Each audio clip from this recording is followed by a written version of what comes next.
Oh, it's doing it work.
Thank you very much, everyone.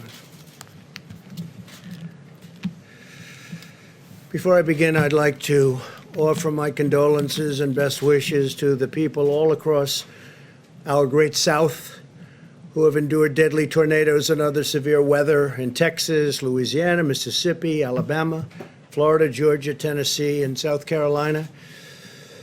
My administration will do everything possible to help those communities get back on their feet. We're speaking with the governors and representatives. FEMA's already on its way, and they got there as soon as we heard the word. I said, get out there. So FEMA's there, and you know the great job that FEMA does. It's really something very special. So we just want to say warmest condolences, and we're with you all the way. It's a tough deal. That was a bad level 5. That was a bad group. That's as high as it gets. It was a bad grouping of tornadoes, something that's something incredible. The power, the horrible, destructive power.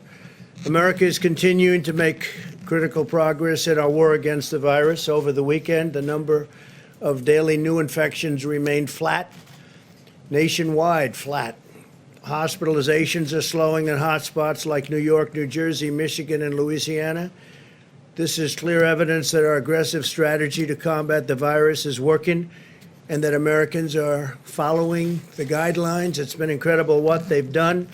You looked at the charts, and the charts are, and the models from early on predictions where 100 and 120,000 people looked like if they did well, they were going to unfortunately perish.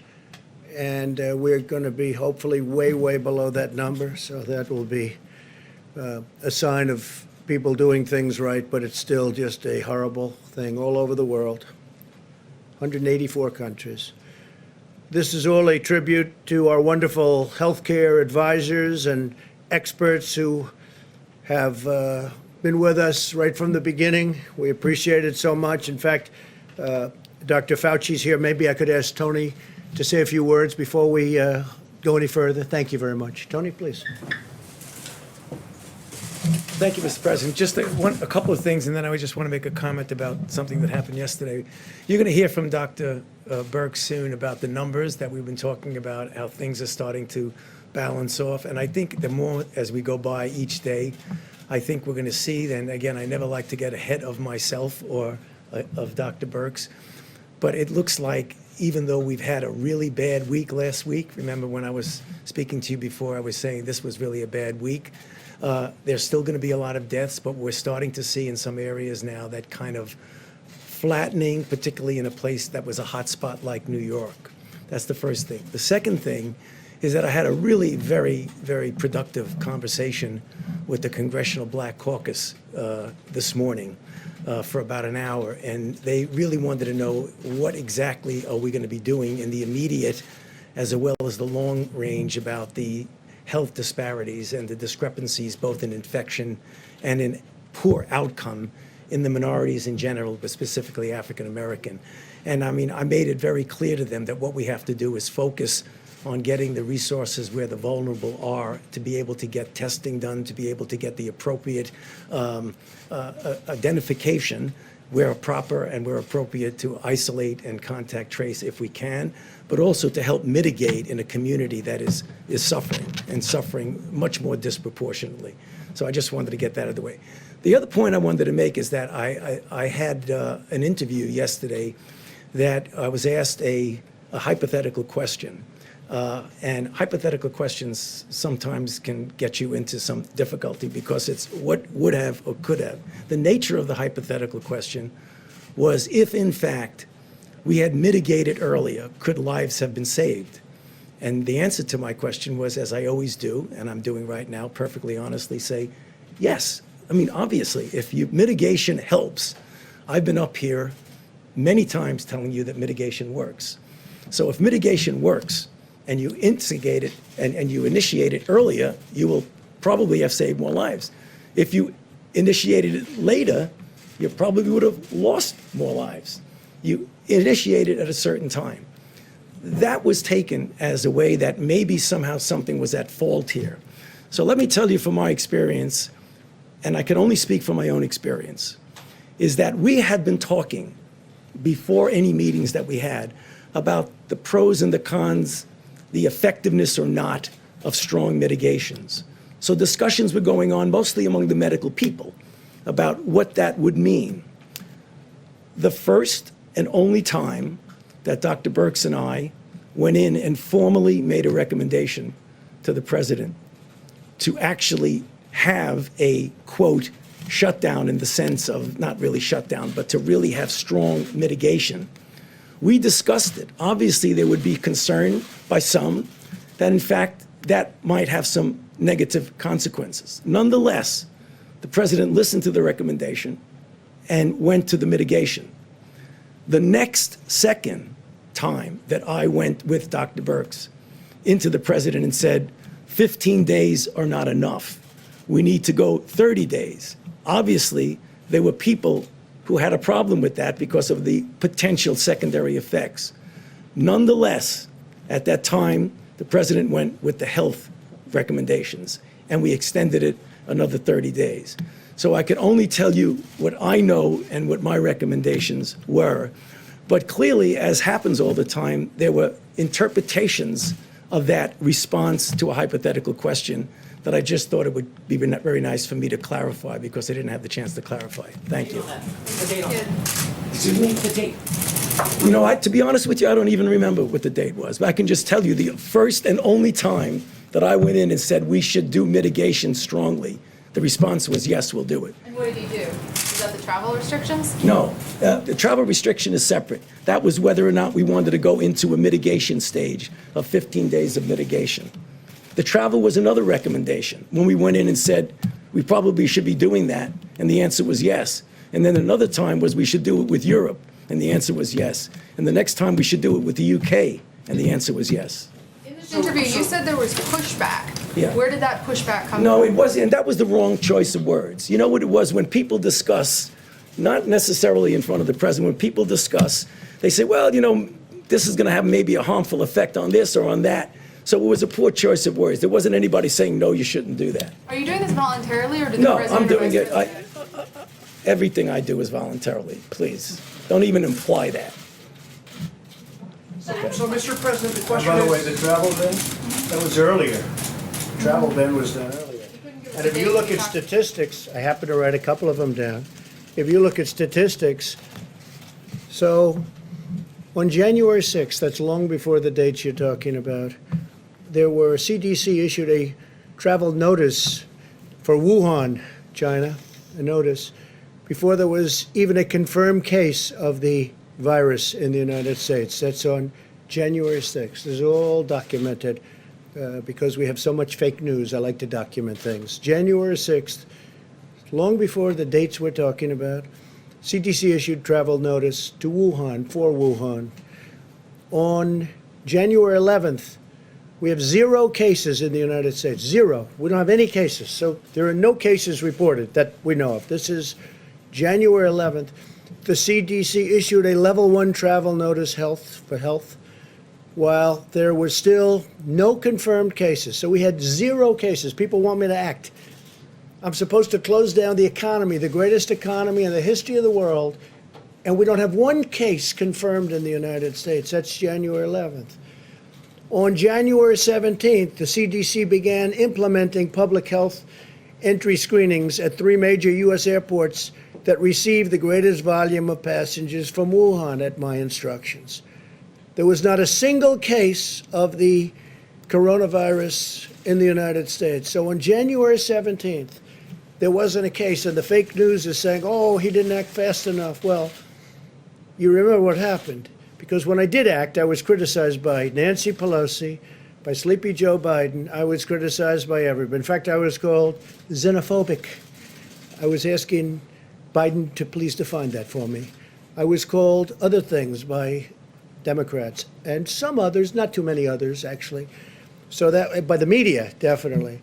Now, on January 21st, this is long before the time we're talking, because when Tony's talking, I believe he's talking about the end of February. On January 21st, okay, still early, there was 1 case of the virus. At that time, we called it the Wuhan virus, right? Wuhan.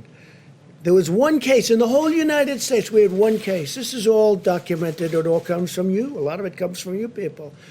On January 21st, the CDC activated an emergency operations center. There was just 1 case, 1 person. That's why that ad was such a phony. There was 1 person in the United States. You know, they use the ad, there's only 1 person.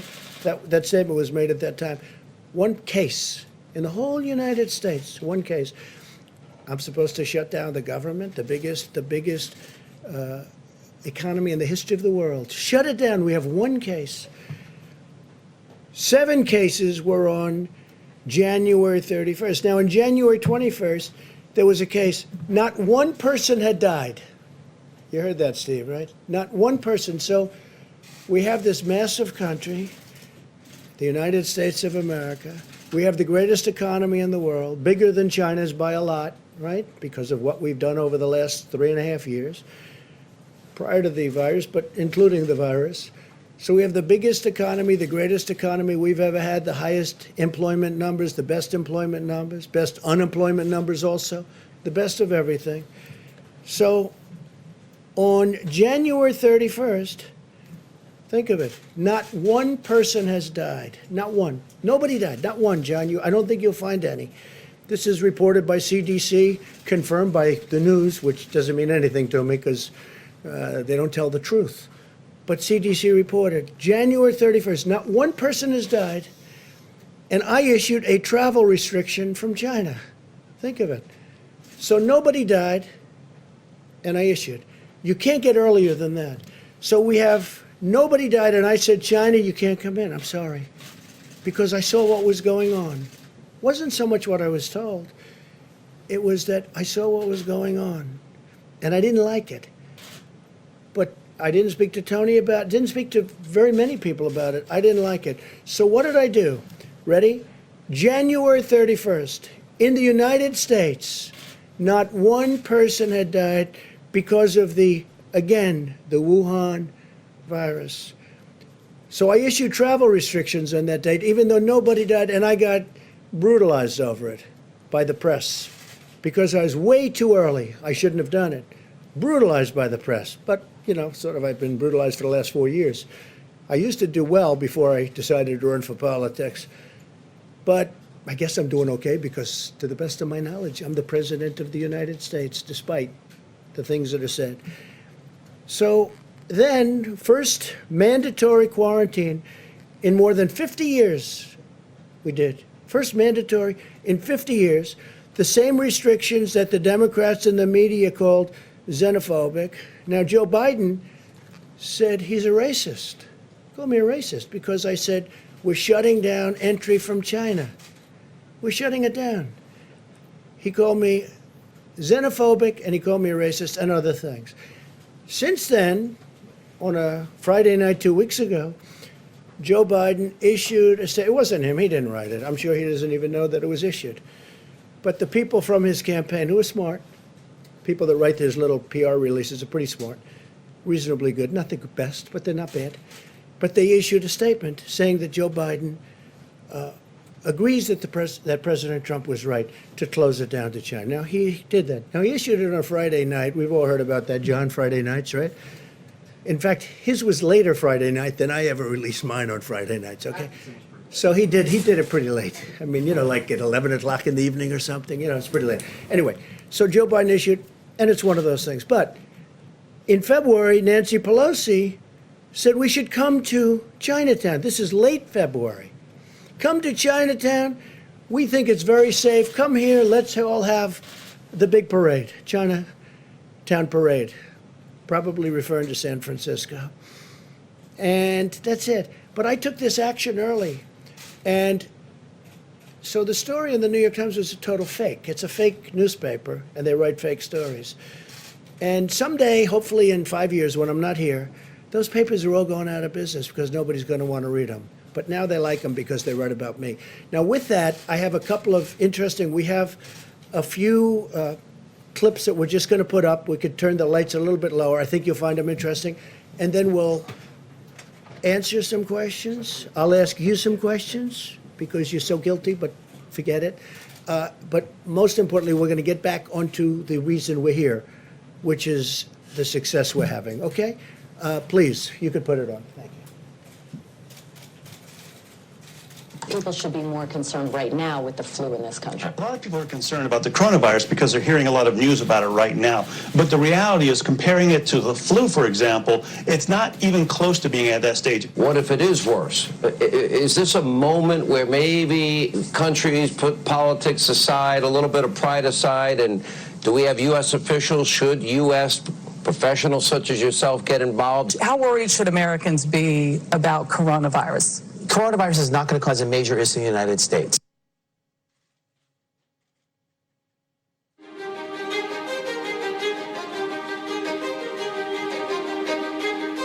Well, we've asked them to accelerate whatever they're doing in terms of a vaccine. We will be suspending all travel from Europe to the United States for the next 30 days. To unleash the full power of the federal government in this effort today, I am officially declaring a national emergency. Medicare patients can now visit any doctor by phone or video conference at no additional cost. The first 1 million masks will be available immediately. As there were more cases, and it was clear that it was spreading out of China, where it originated, the president took this move that he was widely criticized for by Democrats and even some Republicans at the time, which was he halted a number of flights from China into the U.S. The idea was to halt the spread of the disease, keep transmissions to a minimum. He was accused of xenophobia. He was accused of making a racist move. At the end of the day, it was probably effective because it did actually take a pretty aggressive measure against the spread of the virus.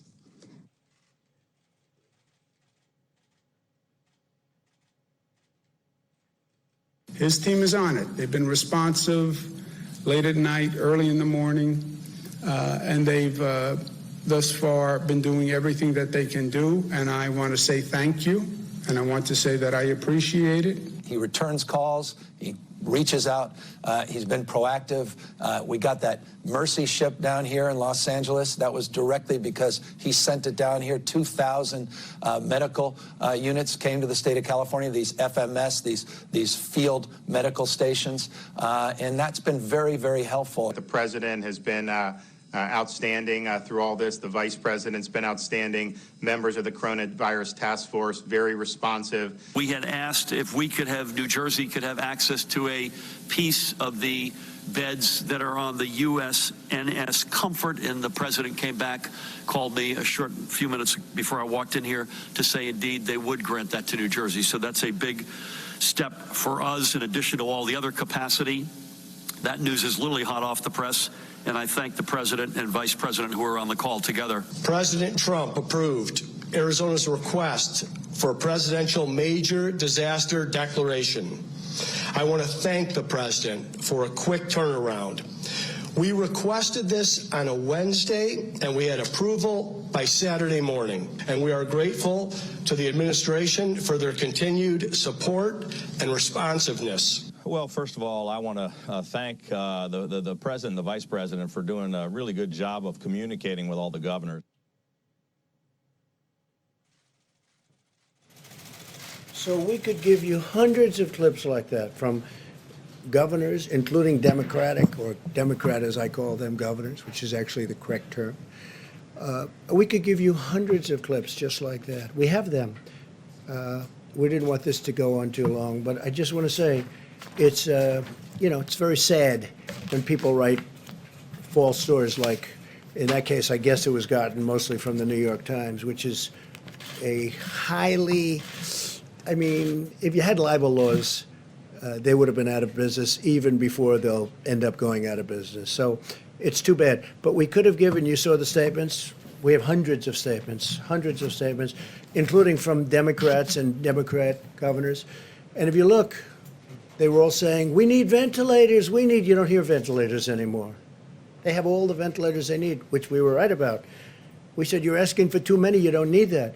And in all fairness, these two people right here, Dr. Birx, Dr. Fauci, they said, I don't think they need that many ventilators. I said, I agree. At one point, and I'm not knocking New York for this, but they were asking, you remember, 40,000 ventilators. And that's more than they have all over the country. And we got them a lot of ventilators, and nobody's complained. We got them, as you know, beautiful. We built hospital rooms all over the country. The governor of Louisiana, John Bel Edwards, was very nice. He said, you know what, you don't have to build a second hospital. Because good news is happening. They're not able to fill the beds. They needed 2 hospitals. We built one. It was perfect. We're just starting the other. I called him up. I said, you think we should build the second one? I don't think you're going to need it. He said, let me get back. He got back. We didn't need it. With Governor Cuomo, in all good spirit and faith, he wanted to have the Jacob Javits Center done. And we built 2,900 incredible beds, incredible. Then we made it COVID, or to be exactly accurate, COVID-19, and which was a lot of work. We had to change the ductwork. We had to seal up certain areas. We had to put areas of rooftop things over the beds. We did a lot of work, and we had it, but they never really had too much use for it. And they called also, Mayor de Blasio, rightfully, he called, he said, would it be possible to get more medical help? So now not only are we building facilities, they're asking us for help because they're unable to man it. And we got him the help. We got Mayor de Blasio a lot of help. Then when the Javits Center wasn't used much, and then, as you know, the Mercy, we took the Mercy and we took the Comfort, and we made them, both Los Angeles and New York, we made them COVID adaptable, which was not easy to do. And we didn't get almost any people sent there. They didn't need them at the beginning because they didn't need it for anything but this, because there were fewer accidents, fewer motorcycles, fewer everything. And what we did was like an incredible job, but they didn't need them. It turned out they were there. We were ready. You know the expression, they have an expression, ready, willing, and able. We were ready, willing, and able. What the Army Corps of Engineers did was a miracle. What FEMA did was a miracle. What the doctors did. So I got a call 2 days ago from the mayor of New York. He said, could you help us even more with medical personnel? And we sent, I think it was 448 doctors, nurses, and respiratory experts, real experts. And I got a call from the mayor, and he said, I want to tell you, incredible, these people are incredible. He said they lifted the spirits of the hospital workers from New York City like nothing I've ever seen. He was unbelievable what he said, was really appreciated, and I let them know that. I let the military people. He said they went in there so brave, so incredible. They lifted the spirits of everybody. We did all of this work. But when you read the phony stories, nobody acknowledges this. And it doesn't have to be acknowledged from my standpoint, but it does have to be acknowledged from the great work that these doctors, nurses, the Army Corps of Engineers, FEMA, all these people, they've done this incredible job. And they shouldn't be abused, because you take a look at what's happened. Nobody's asking for ventilators, except outside of our country. Outside of our country, they're calling me, every country, they're calling me, so many countries, and I'm going to try and help them because we have thousands of ventilators being built. But nobody's asking for ventilators. Nobody's asking for beds because we built hospitals. I think we built 20,000 beds in a period of a couple of weeks. The job they've done is incredible.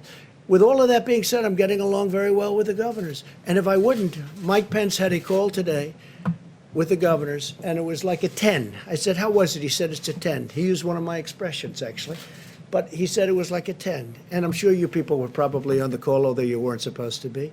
But you were sitting in somebody's office listening to it, because every time we have these, and you would know that for weeks those calls have been very good. But there wasn't a raised voice. There wasn't even a statement of, like, we think you should do this or that. I heard it was like just a perfect phone call.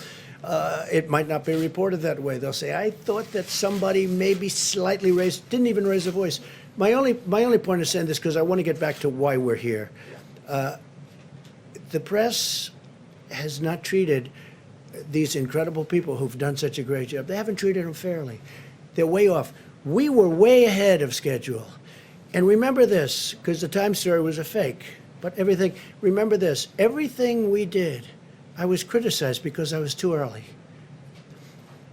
If I waited longer, it would have been, you would have been criticized. If I went way early, if I went 3 months earlier, I would have been criticized for being way too early. So with all of that being said, we understand it. I think I've educated a lot of people as to the press. And I would love to be able to say that we have a very honest press. Honestly, John, there'd be nothing I would be more proud of if the press would work. And I don't mind being criticized, but not when they're wrong. Not when people have done a great job. Yes? Can I ask you about the video? Because I've never seen a video like that played in this room.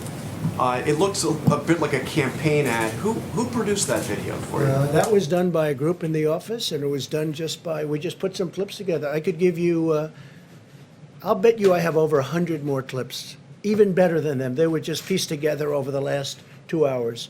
That was just, we have far better than that. That's nothing compared to some of them. This was produced here in the White House. Yeah, this was done by Dan and a group of people, and they just put it together in a period of probably less than 2 hours. Why did you feel the need to do that? Because we're getting fake news, and I like to have it corrected.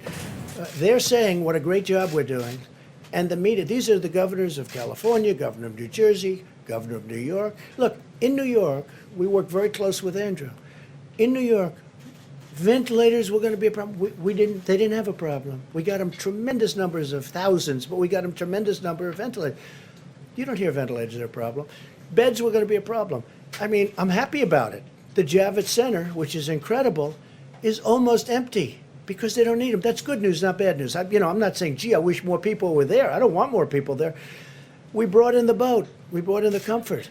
And the Comfort was originally not supposed to be for this at all. The coronavirus, not supposed to be for that at all. They called, they said, could we have it? That was a number of weeks ago. We said, we don't think you need it, but if you need it, we'll do it. Then they said, could you get the medical personnel to run the Javits Center? Could you get the medical personnel to run the ship?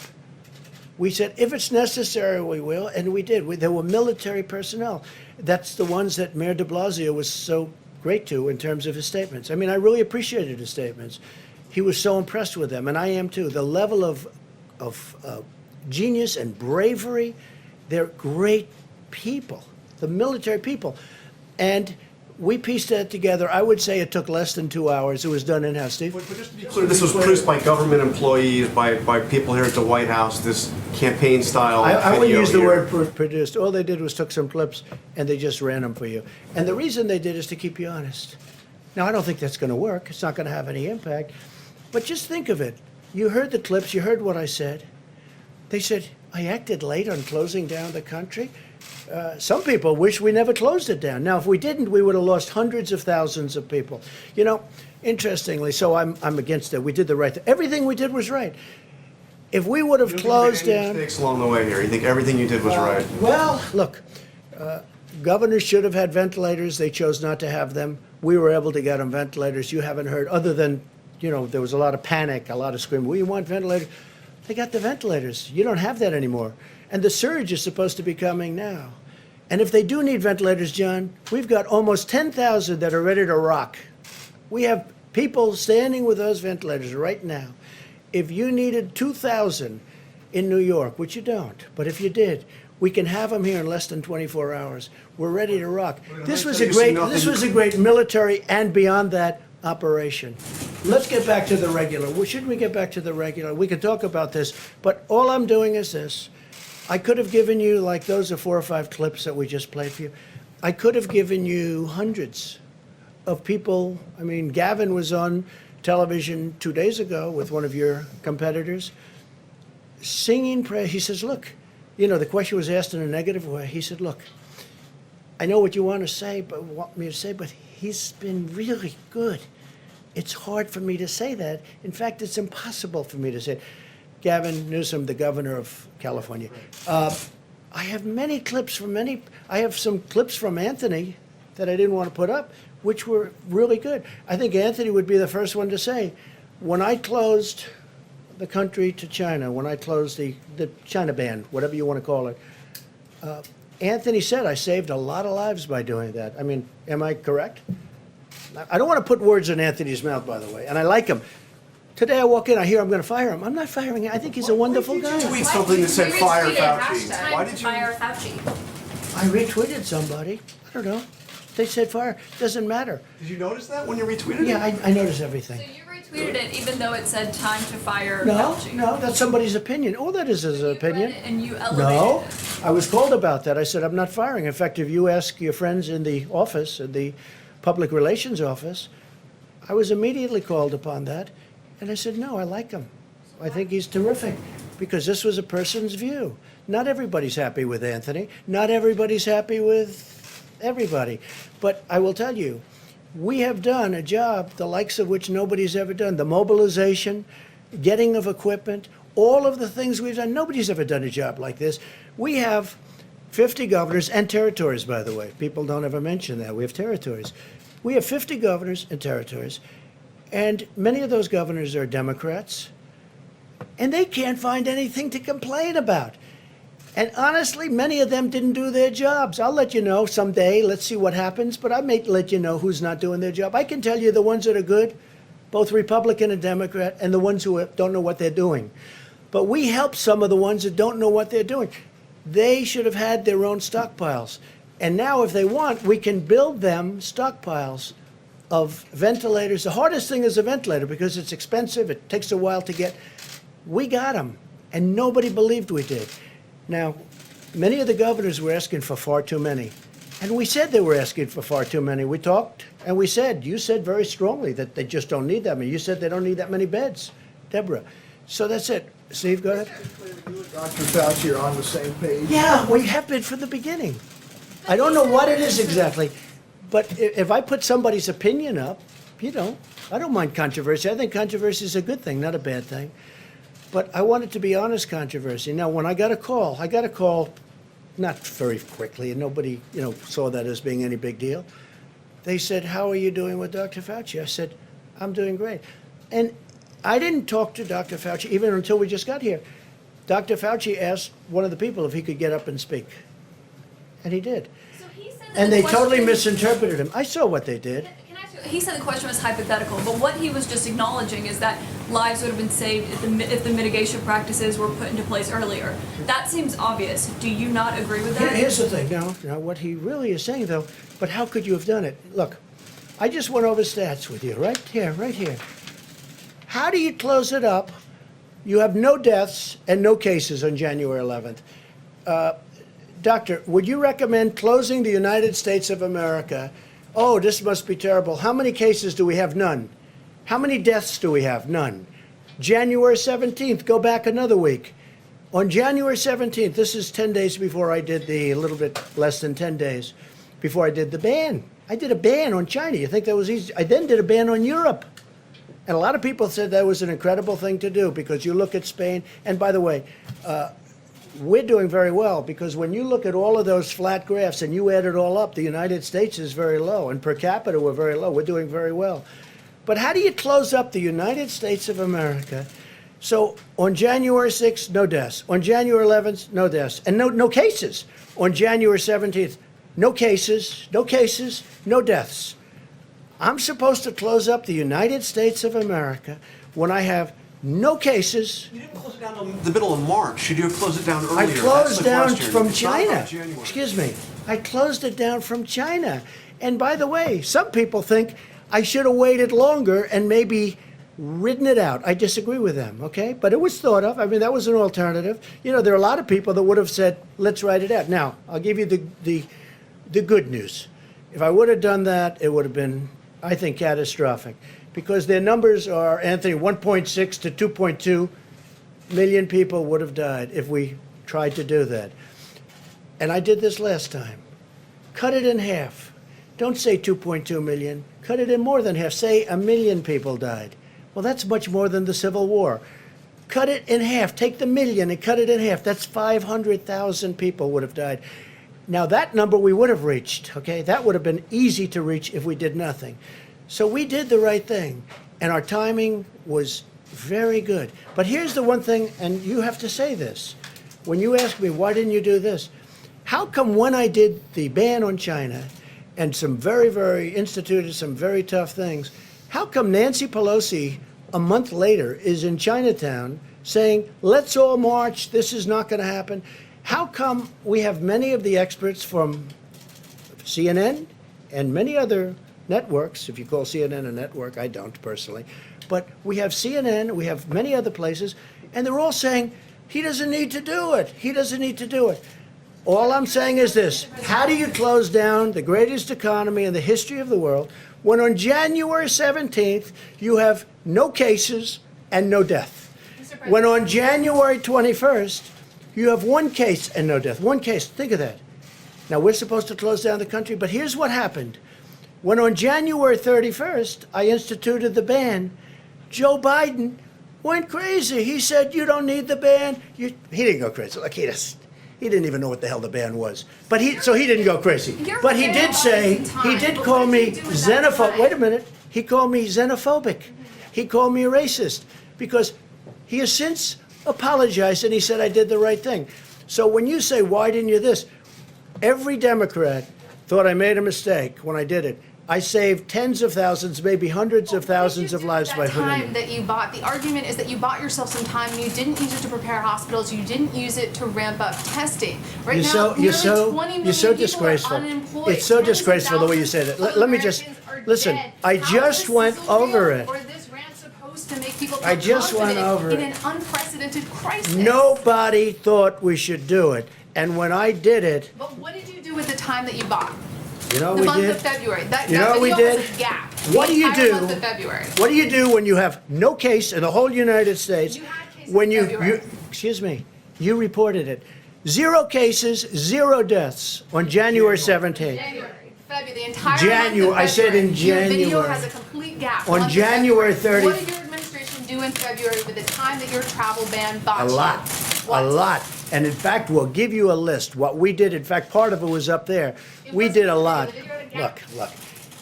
You know you're a fake. You know that. Your whole network, the way you cover it, is fake. And most of you, and not all of you, but the people are wise to you. That's why you have a lower approval rating than you've ever had before, times probably 3. And when you ask me that question, let me ask you this: Why did Biden apologize? Why did he write a letter of apology? Right now care No, about that's why very Joe Biden important. didn't apologize Why to did you. the Democrats think that I acted too quickly? You know why? Because they really thought that I acted too quickly. We have done a great job. Now, I could have kept it open. And I could have done what some countries are doing. They're getting beat up pretty badly. I could have kept it open. I thought of keeping it open because nobody's ever heard of closing down a country, let alone the United States of America.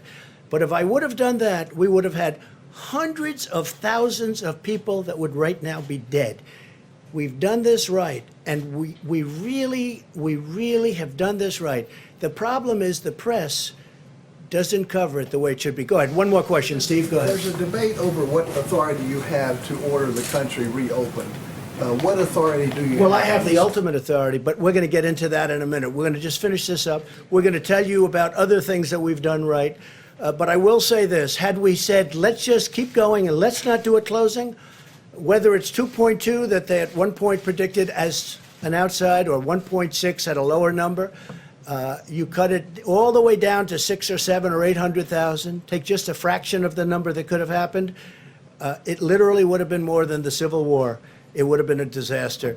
So the minimum number was 100,000, and I feel pretty good that we're going to be substantially below, Anthony, the 100,000, and I hope we will. All right, so today, the Department of Health and Human Services is announcing 5 new contracts to procure large numbers of additional ventilators under the Defense Production Act, which we used a lot, by the way, which you didn't like to talk about, in addition to the 1,300 we received today. We received today 1,300 additional ventilators. Now, we're probably not going to need them, but we can add that to our stockpile, which is very big, and we can move it around should the surge take place and should it be a very substantial surge. We're ready to rock.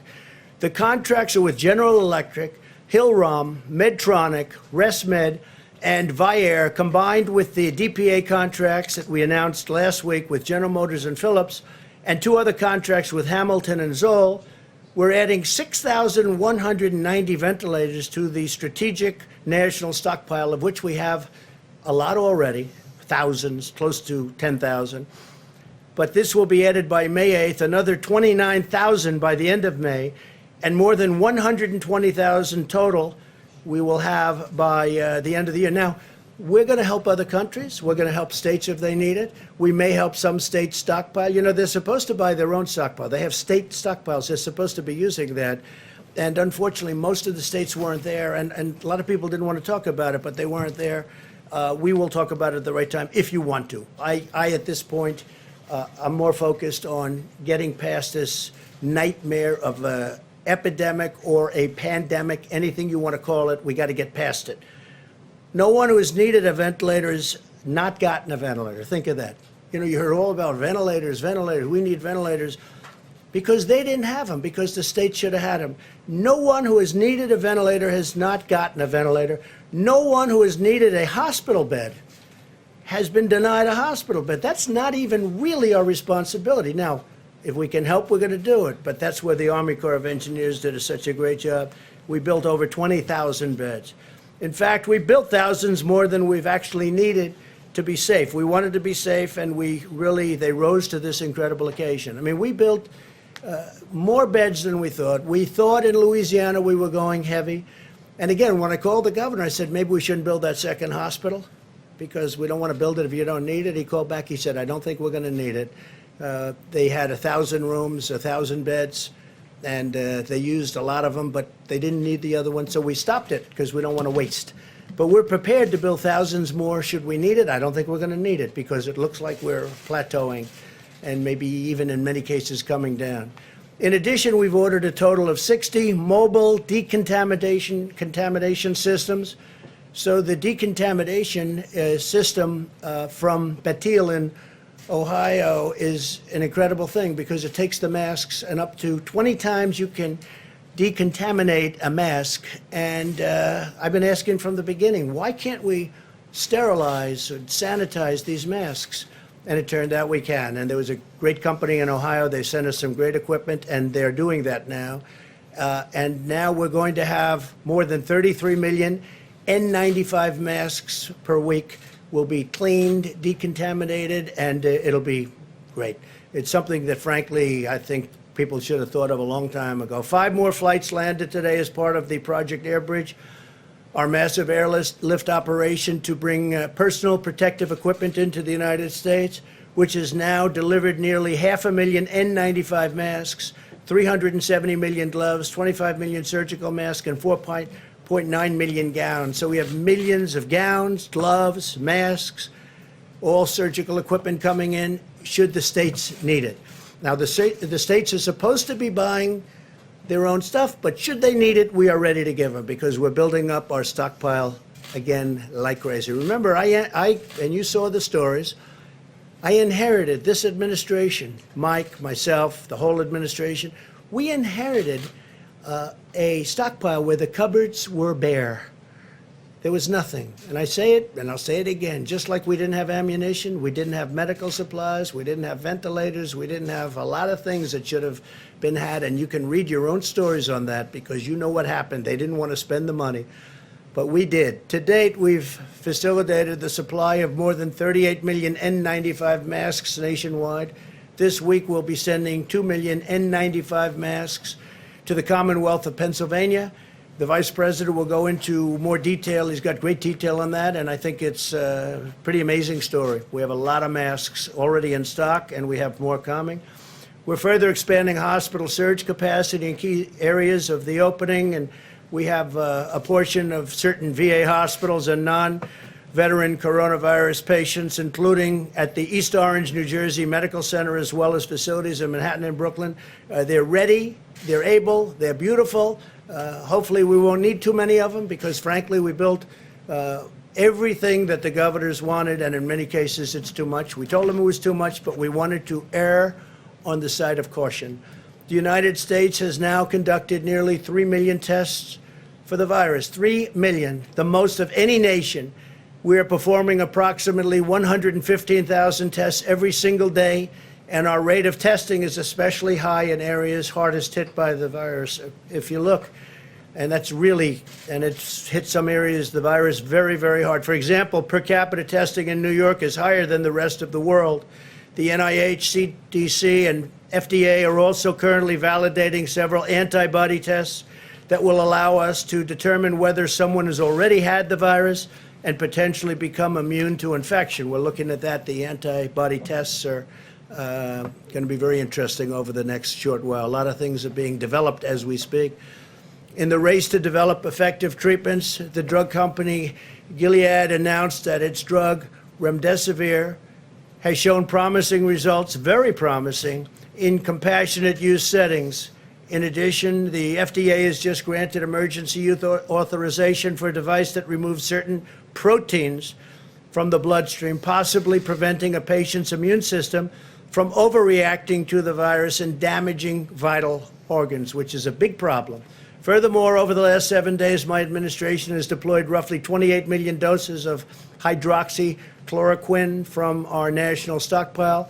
We have millions of doses that we bought, and many people are using it all over the country. And just recently, a friend of mine told me he got better because of the use of that drug. So who knows? And you combine it with Z-Pak, you combine it with zinc, depending on your doctor's recommendation, and it's having some very good results, I'll tell you. Think if anybody recommended it other than me, it would be used all over the place, to be honest with you. I think the fact that I recommended it, I probably set it back a lot.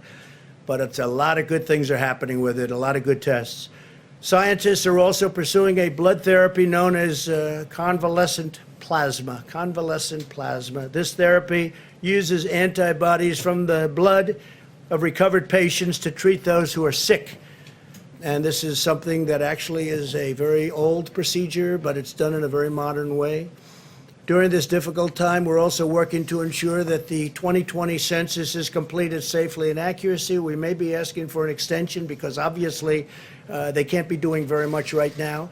They wouldn't even be allowed to do it. So the census, we're going to be asking for a delay, a major delay. I think, how can you possibly be knocking on doors for a long period of time now? The Census Bureau recently made the decision to temporarily suspend its field operation data collection activities to help stop the spread.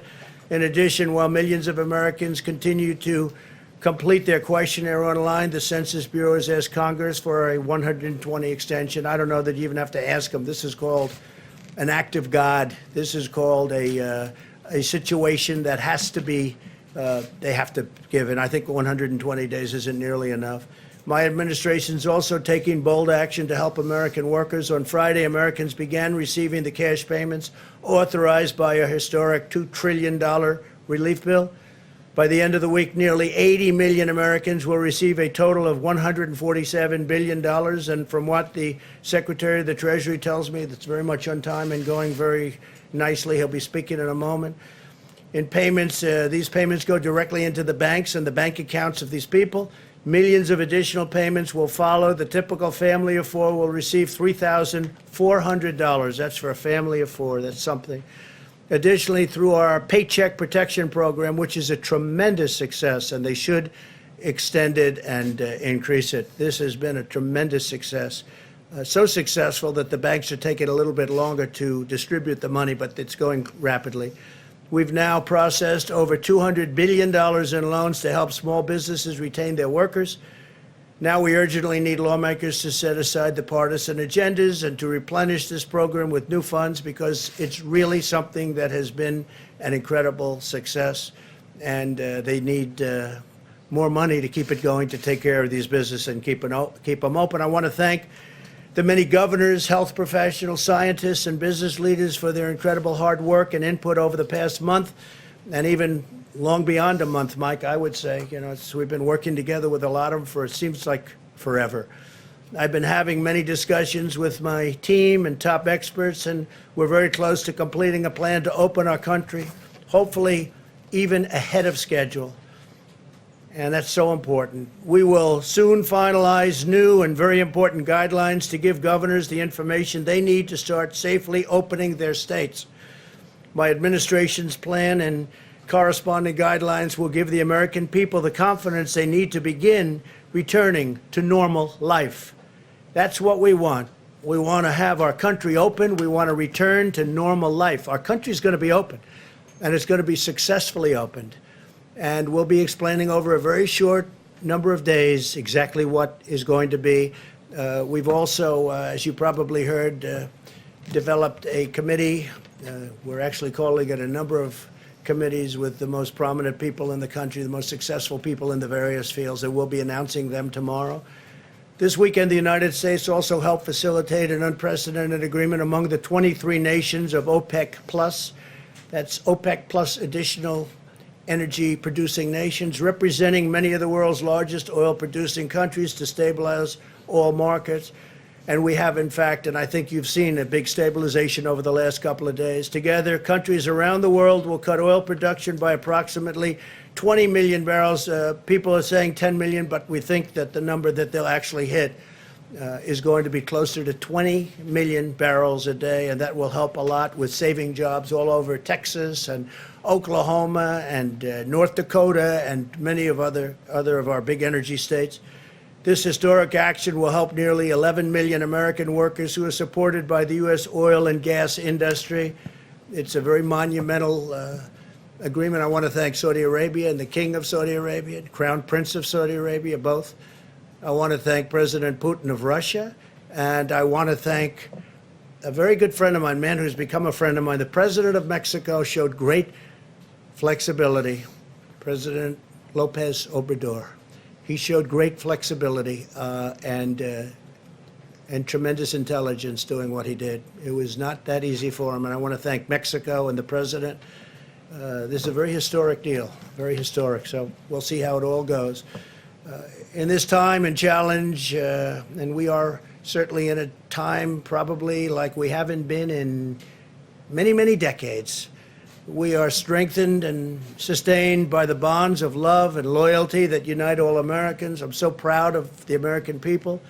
Everywhere you look, you see the patriotism of our people shining through, and the courage of our doctors and nurses on the front lines, in the dedication of our food supply workers, and in the commitment of every citizen to achieving victory over the virus. That's what's going to happen. It's going to happen sooner than people think, and we're going to be smart about it, very, very smart about it. We're going to be safe about it. We're going to be listening also to the great doctors and medical professionals.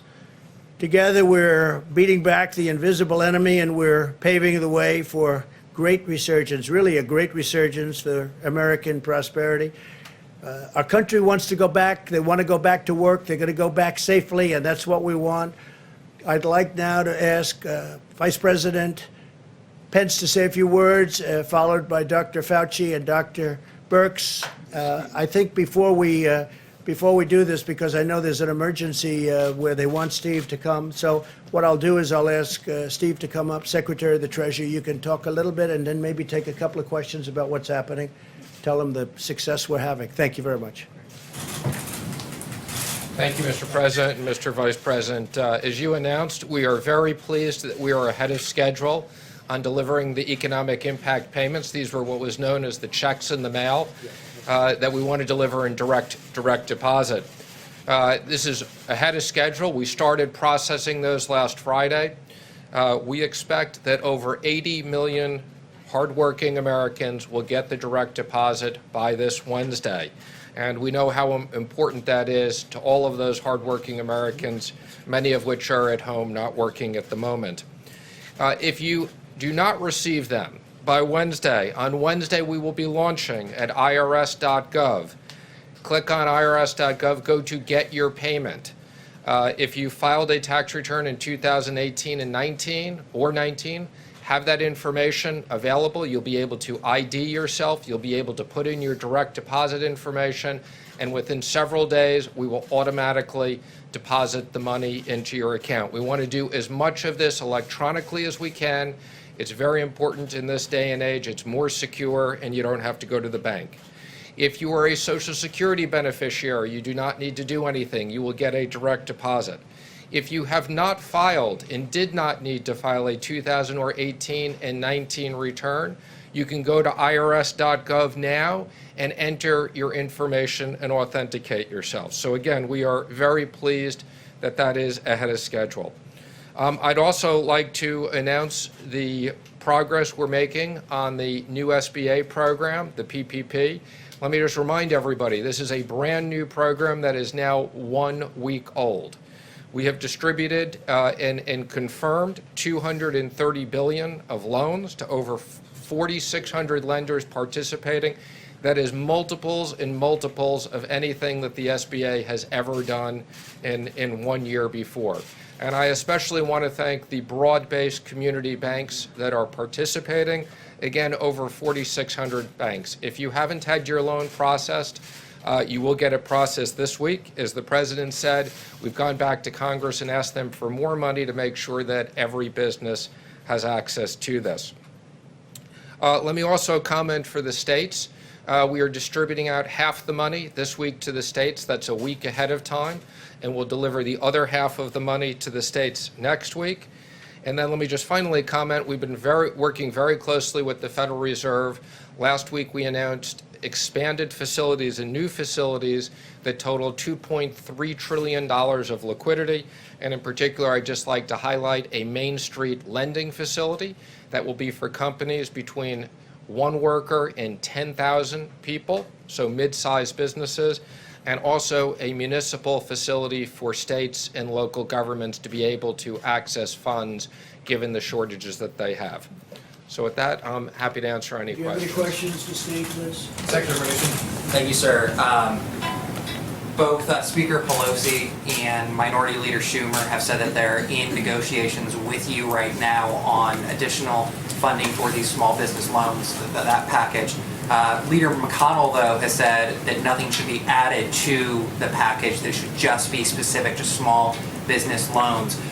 What is the opinion of your administration? Should there be some sort of horse trading here, or should it just be small business loans? Well, the President's view and the Vice President's, in my view, is this was a Democrat program, it was a bipartisan program.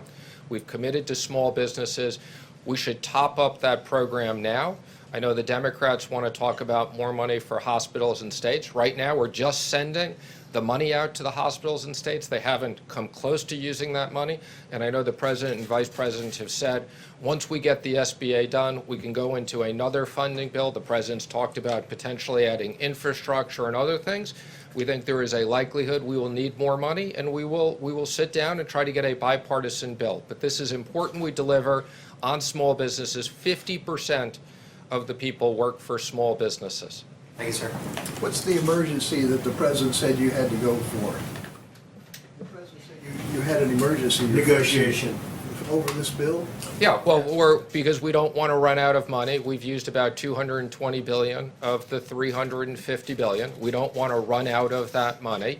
We don't want to create panics that people won't get it. So that's why we want to top that up, and we've asked for another $250 billion for that program. And again, let me just remind you, every dollar we spend in this program, we save $1 of unemployment insurance. So even though we're asking for $250 billion, it really won't cost that much.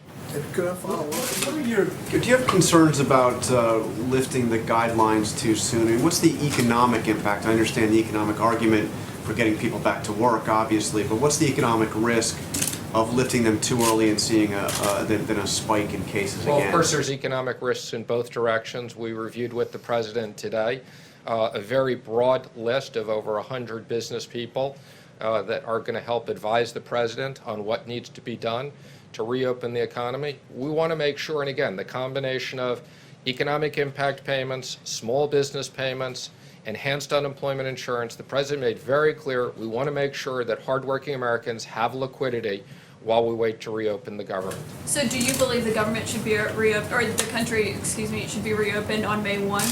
I've had discussions with the president. I know he's considering it, and I believe he's going to make a decision later in the week. Everything has to be safe. What is your advice to the president? My advice is as soon as it's ready to open and based upon the medical professionals, and again, we're working very closely with the president and outside business leaders to develop a plan. I just wonder, I could ask Mr. President, what do you think, if you could sketch for us what reopening the economy looks like? Do you think it's going to be everything open, or do you think... We'll be doing that over the next few days because we'll probably be making a statement about that and exactly what it looks like.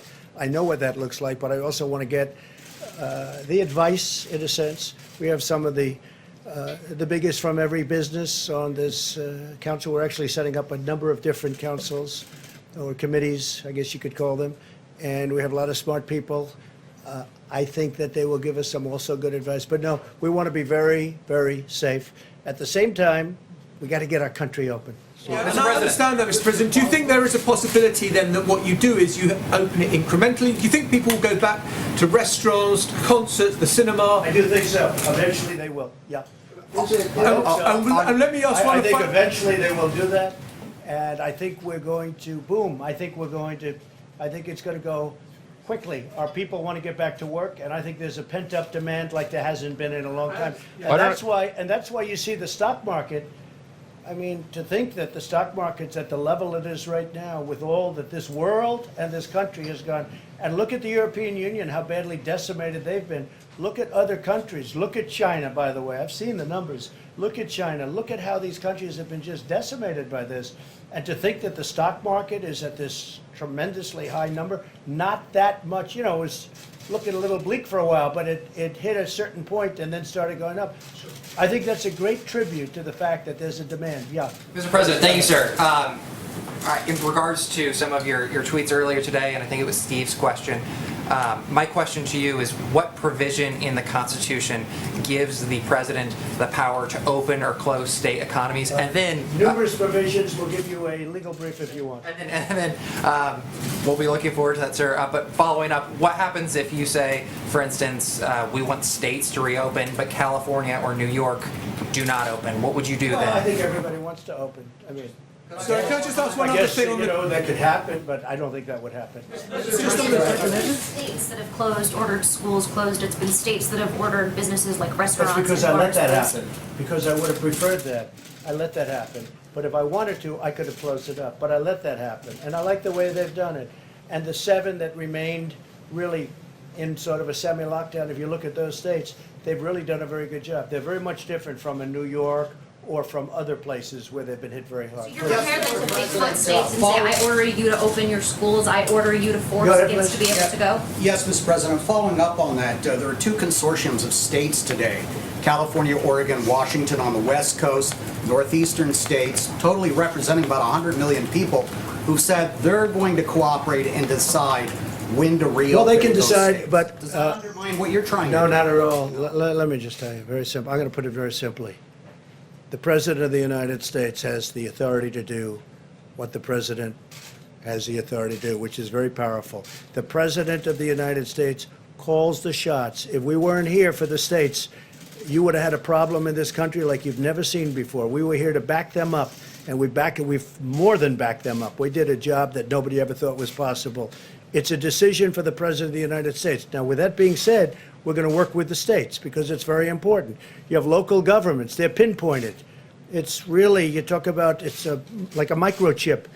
They're pinpointed. We have local government that hopefully will do a good job.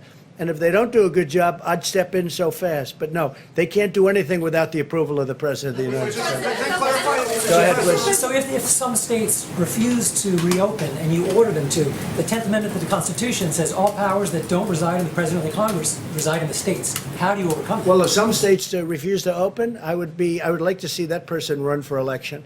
They're going to open. They're going to all open. The ballot box. I think that's something that's not going to happen. They want to open. They have to open. They have to get open. Every one of those states, the people want to go and they want to. Now, some are in a different situation. You have, I won't name states now, but I will over the next 2 or 3 days. I'm going to be very specific. But you have some states where this is not the kind of a problem that it is in New York or Louisiana or Michigan or other places that got hit very hard. Illinois got hit very hard. But all states want to open, and they want to open as soon as possible, but they want to open safely, and so do I. Yeah, please. Thank you, Mr. President. Today, the French President Emmanuel Macron said that he will keep the shutdown in France in the middle of May. Does that mean that the U.S. will keep the ban No, on France flights got hit from very Europe? hard.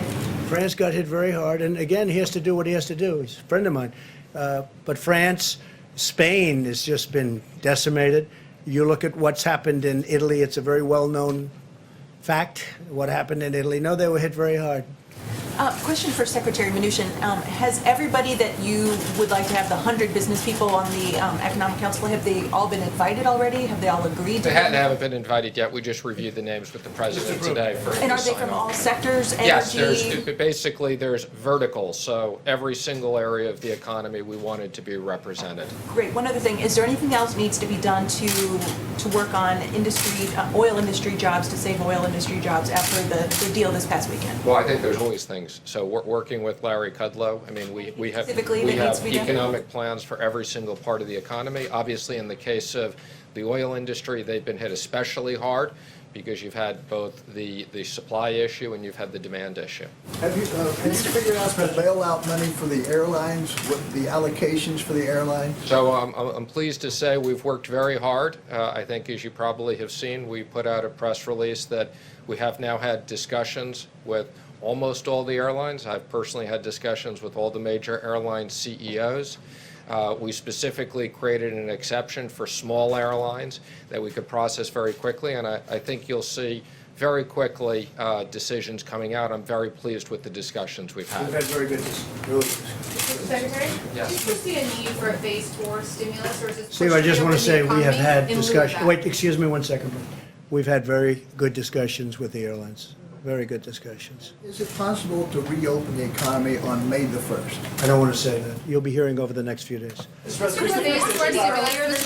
me just Do you comment. still I'm gonna see answer a need your for a question. phase 4? Is this push in lieu of another stimulus? Okay, so again, let me just comment. I mean, Congress on a bipartisan basis approved an unprecedented amount of money to help American workers and American business because it was no fault of their own that business was closed down. We have been very diligently executing on that. You know, everybody said it was going to take months to get people money. We are executing very quickly. We created a whole new SBA program in a week. Our job right now is to execute the $2.3 billion, which we can add several $1 trillion with the Fed. The one area we are particularly concerned about is the small business program. Quite frankly, it's even more incredibly popular and successful than we anticipated. So the President wants to be very clear we have money for that. And once we get done with that, we will review with the President. If there is more money that needs to be to support this economy, to support hardworking Americans, we will work with Congress to get that And done. Steve, you want to talk about phase 4? So phase 4, the President has talked about infrastructure for a long period of time. We've talked about, to the extent that the hospitals need more money because of the medical issues, we'll monitor that. We want to make sure there are incentives for restaurants, entertainment, people to get back to those types of things. So we'll be looking at very specifically provisions to stimulate parts of the economy. Some of them may be money issues, some of them may be regulatory issues. Mr. President. Just to clarify your understanding of your authority vis-a-vis governors, just to be very specific. For instance, if a governor issued a stay-at-home order... When you say my authority, the president's authority, not mine, because it's not me. This is, when somebody's the president of the United States, the authority is total. And that's the way it's got to be. Your authority is total. It's total. It's total. Your authority And the is governors total. know that. So if a The governors know that. Now, you have a couple of bands of, excuse me. You have a couple... Could you rescind that order? You have a couple of bands of Democrat governors, but they will agree to it. They will agree to it. But the authority of the President of the United States having to do with the subject we're talking about is total. Mr. Vice President, do you agree with that? Yeah, please, go ahead. Mr. President's authority is total? Go ahead, please. One of the things we saw in your video about was the travel ban from Europe. As part of reopening America, do you want to reopen the borders so that people from Europe, from the UK... At the right time. A very good question, actually. Well, I'm going to have to take a look. I wouldn't say Italy's doing great right now, and I wouldn't say Spain's doing great right now. And we just heard that France is extending its stay inside order, right? They've extended it. I just see that, and I think for a short period of time. But no, when they're back, we want to do it very quickly, but we want to make sure everything's good. No, right now we have a very strong ban. We're going to keep it that way until they heal. Weeks, months, what would you... Well, I can't tell you that. I have to see how are they doing. I mean, France just went for another 2 days, for another 2 weeks. We have to see, John. So Dr. Fauci said that you took his advice on the question of mitigation. He made the recommendation, you accepted it, you put it in place. As you make this next decision, which, well, as I'm not you sure have said... who, John, I'm not sure who really gave me advice on the ban. I think I took my own advice on the ban. I don't know. The social distancing I'm talking about, the shutting down, okay. Not of travel, but of activity.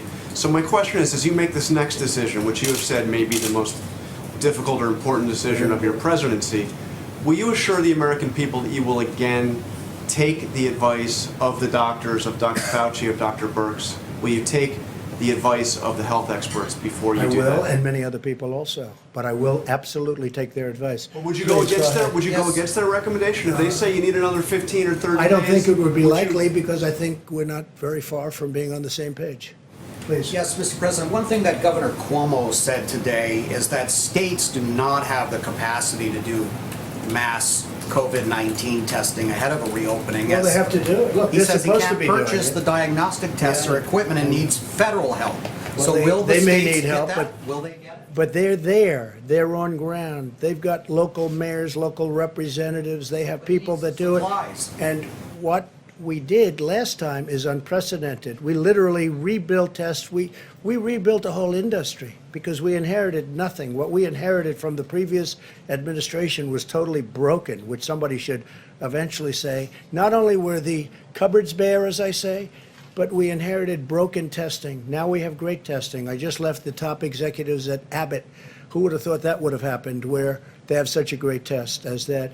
And in fact, what I'll do, I think, unless you have any further questions for the Secretary of the Treasury, do you have anybody for Steve? Anybody? Is that for the Secretary of the Treasury? If it's for me, we can wait. For Secretary We have to get him back to work, okay? Yes, sir. For Secretary Mnuchin, a question from one of my colleagues who's not able to be in the room. They're curious about the SBA rule that prevents small casinos from getting some of this relief. Is that something that you're taking a look at? Is there going to be a change to So not small casinos, but there are such things as small taverns and restaurants that have literally, small gaming things, and we are coming out with some additional guidance on that. But I want to be clear, it's not small casinos. Secretary Mnuchin? Secretary, Yes. there was a letter that some House Republicans sent this weekend about liquidity for mortgage servicers. Yes. Can you explain what you're looking at on that front? Sure. So I think I commented on this a week or so ago. We had a subcommittee task force at EVSOC that specifically studied this issue. We have all the appropriate people on it. Ginnie Mae has automatically taken some action. We've had conversations with the FHFA as to what they're going to do for Fannie and Freddie.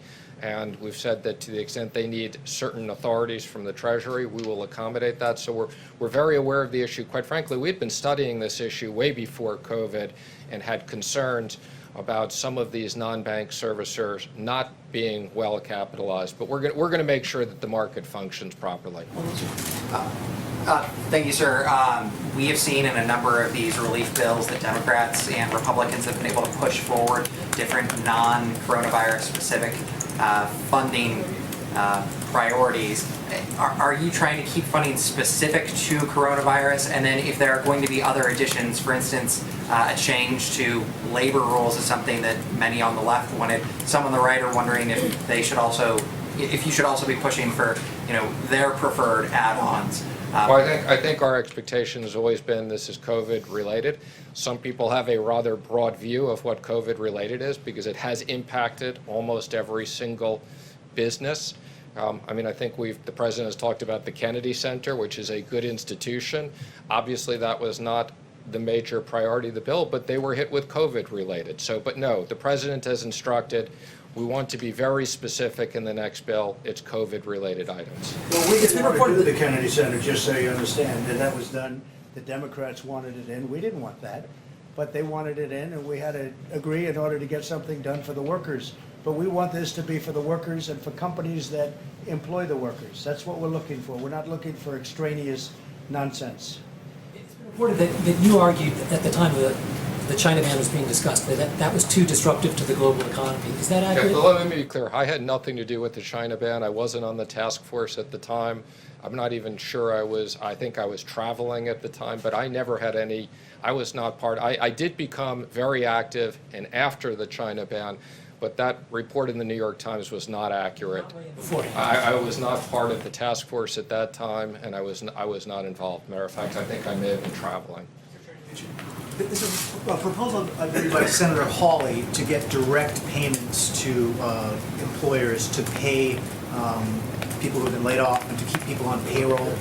Does the administration support that proposal? Well, again, that is the PPP. The PPP is basically sending money to small business, 50% of American workers, to keep those people paid. And it's the most efficient way. Every dollar, as I said, we do through that, it's one less dollar of unemployment. And more importantly, we want those people to be associated with the business, so as soon as the president is ready to open up the economy, those businesses are together. We don't want those businesses to fall apart. That's why this is such a successful program. But are you talking about unemployment? You're talking about the unemployment. Sending it indirectly to the states. We would have preferred that it was sent directly to the people. The Democrats wanted it to be sent through the unemployment system, and I've talked to you about it. We have 40-year-old equipment in many of those systems. They're run by the state. But I'm hearing they're getting the money out anyway. So some of them are, and some of the states aren't, and we encourage, we're working with the states to try to update their computers, but it's a long haul. Okay, thank you, Steve. Thank you, Mr. President. Phase 4, Steve. Phase 4. Come on, Steve. A quick question about something you just said. You said when someone is president of the United States, their authority is total. That is not true. Who Okay, told you you know that? what we're going to do? We're going to write up papers on this. It's not going to be necessary because the governors need us one way or the other, because ultimately it comes with the federal government. That being said, we're getting along very well with the governors, and I feel very certain that there won't be a problem. Yeah, please, go ahead. Has any governor agreed that you have the authority to decide when their state I haven't opens asked back up? anybody because But I no one don't. has You know why? Because I don't have to. Go ahead, please. But who told you the president has the total authority? Enough, please. You mentioned the vice president's call with the governors today. Governor Hogan of Maryland has urged your administration to ask Congress for $500 billion to help stabilize budgetary shortfalls created by coronavirus. It's nice of Governor Hogan. Very much. We appreciate Governor Hogan's statement. Governor Cuomo said the CARES Act ignored state government Cuomo. revenue shortfalls. Do you support that request? And Mr. Which Vice one? President, What did you say? he said the CARES Act ignored the budgetary shortfalls. Well, they're looking at things in phase 4 where they have, where they talk about states, and they're also talking about hospitals. They're talking about states who have been battered, and they're also talking about hospitals, and we're certainly willing to look at that. Will you urge Congress on their behalf? We'll see what we all come back with, but they are talking about states, and they're talking about hospitals. OAN. Thank you, Mr. President. Governor of Michigan, Gretchen Whitmer, has on Thursday signed an executive order banning the sale of non-essential goods. If other states The sale of what? non-essential goods, she has banned the sale of non-essential goods. Many are calling this draconian, unconstitutional. As president, do you think that if other states were to follow her example in the coming weeks, that the federal government should intervene? Well, I don't think that's going to happen. I think it's very extreme, but she's doing it, and I think it's going to be over a long way before we have to start thinking about it too much. It is strong. It's a very strong position to take. But they're making a lot of progress in Michigan, so let's see how it all works. What is the status of the funding for the World Health Organization? We're going to be talking about that very soon. I'm getting a full report. I'm not happy with the World Health Organization. Not happy with the World Trade Organization either. We've been ripped off by everybody. This country, for so many years, has been ripped off by everybody, whether it's a World Health or World Trade. They're like, I call them the Bobbsey twins. They look at our country. For years and years, we had people that did nothing about it. We're doing a lot about it. So we'll have a report, and we're also talking about the World Trade Organization. But we've made a lot of progress there. We're now winning cases for the first time because they know I'll leave if we don't get treated fairly. This country, our country, was at a point where we rarely, if ever, won the lawsuits within the World Trade Organization. But now we're winning a lot of them because they know I'm not playing games. We will pull out if we have to.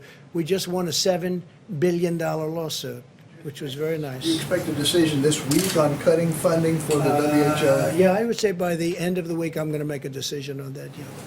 Okay. Right now there's a lot of things happening. On China, why are there no consequences for China for the misinformation How do you know that they there are no shared? consequences? We've been asked, and How it do you appeared know that there are no were consequences? What are the consequences, Mr. President, I for the wouldn't tell you. misinformation? China will find out. But Why would I people- tell you? People are concerned that they stonewalled. No, you started off by saying, why are there no consequences? consequences? This a few times, so follow up on your response. Why are there no How do consequences you for know China? there are no consequences? you, You're and going to you find said- out. you said I that you wouldn't did tell not. you. You'd probably be the last person on earth I'd tell. There will Go be ahead. consequences. Yeah, please. Mr. President, actually, this is a question for Mr. Vice President. Do you agree with the President's statement and his understanding of federalism that his power is total, like in the way that he described it? Is there anything you'd like to add or any context you'd like to add to the way he was discussing that? I support the President's leadership under the National Emergency Declaration that he signed. We're standing before you today, the first time in American history, when all 50 states have issued emergency declarations, and the territories. This is an unprecedented time in the life of the nation. And fortunately, as presidents reflected, and our health experts will continue to reflect, because the American people have heeded the president's coronavirus guidelines for America, because state governors have taken those and implemented them, even in states where there was not a significant outbreak, and implemented additional measures as we provided them with data about cases and best practices. We're making real progress as a country. You But think make his no powers are a mistake little bit about more it. circumscribed than total? Well, make no mistake about it. In the long history of this country, the authority of the President of the United States during national emergencies is unquestionably plenary. You can look back through times of war and other national emergencies. And as the President said, we'll happily brief that. But in the days ahead, what the President has charged us to do is to work with our health experts. We're going to bring together an extraordinary group of American business leaders to counsel the President. And then working with the CDC, we're going to produce new guidelines based upon the data for every state and territory in this nation. We're going to give them guidance, and as the President's indicated, we'll continue to respect the leadership and partnership that we forge with every governor in America. But this is an unprecedented time. But I have to tell you, when you look at the fact, despite the heartbreaking loss of more than 22,000 Americans, when you look at the fact of what the health experts told us this could be, I think I only can feel a sense of gratitude to the American people, gratitude to the extraordinary team that has counseled this president, the steps that President Trump has taken, the policies that governors have implemented all across America. I mean, we were discussing today at the task force that when you look at the European Union as a whole, they have nearly 3 times the mortality rate that the United States of America has today. And that is a tribute to our extraordinary healthcare workers, their dedication, their tireless work. but it's also a tribute to the fact that the American people put into practice the mitigation efforts that the President counseled the nation to do on the advice of our best scientists now more than a month ago. And our hospitals were not overwhelmed, and are not overwhelmed at this hour. And I have to tell you, standing here today, I couldn't be more proud to stand alongside this President and to be a part of this team that has served the American people during this challenging hour. And I just say to you, to every American looking on, as we see the numbers leveling and maybe even beginning to go down, I just encourage you to keep doing what you're doing, because of the sacrifices that Americans and American families have made through these mitigation efforts.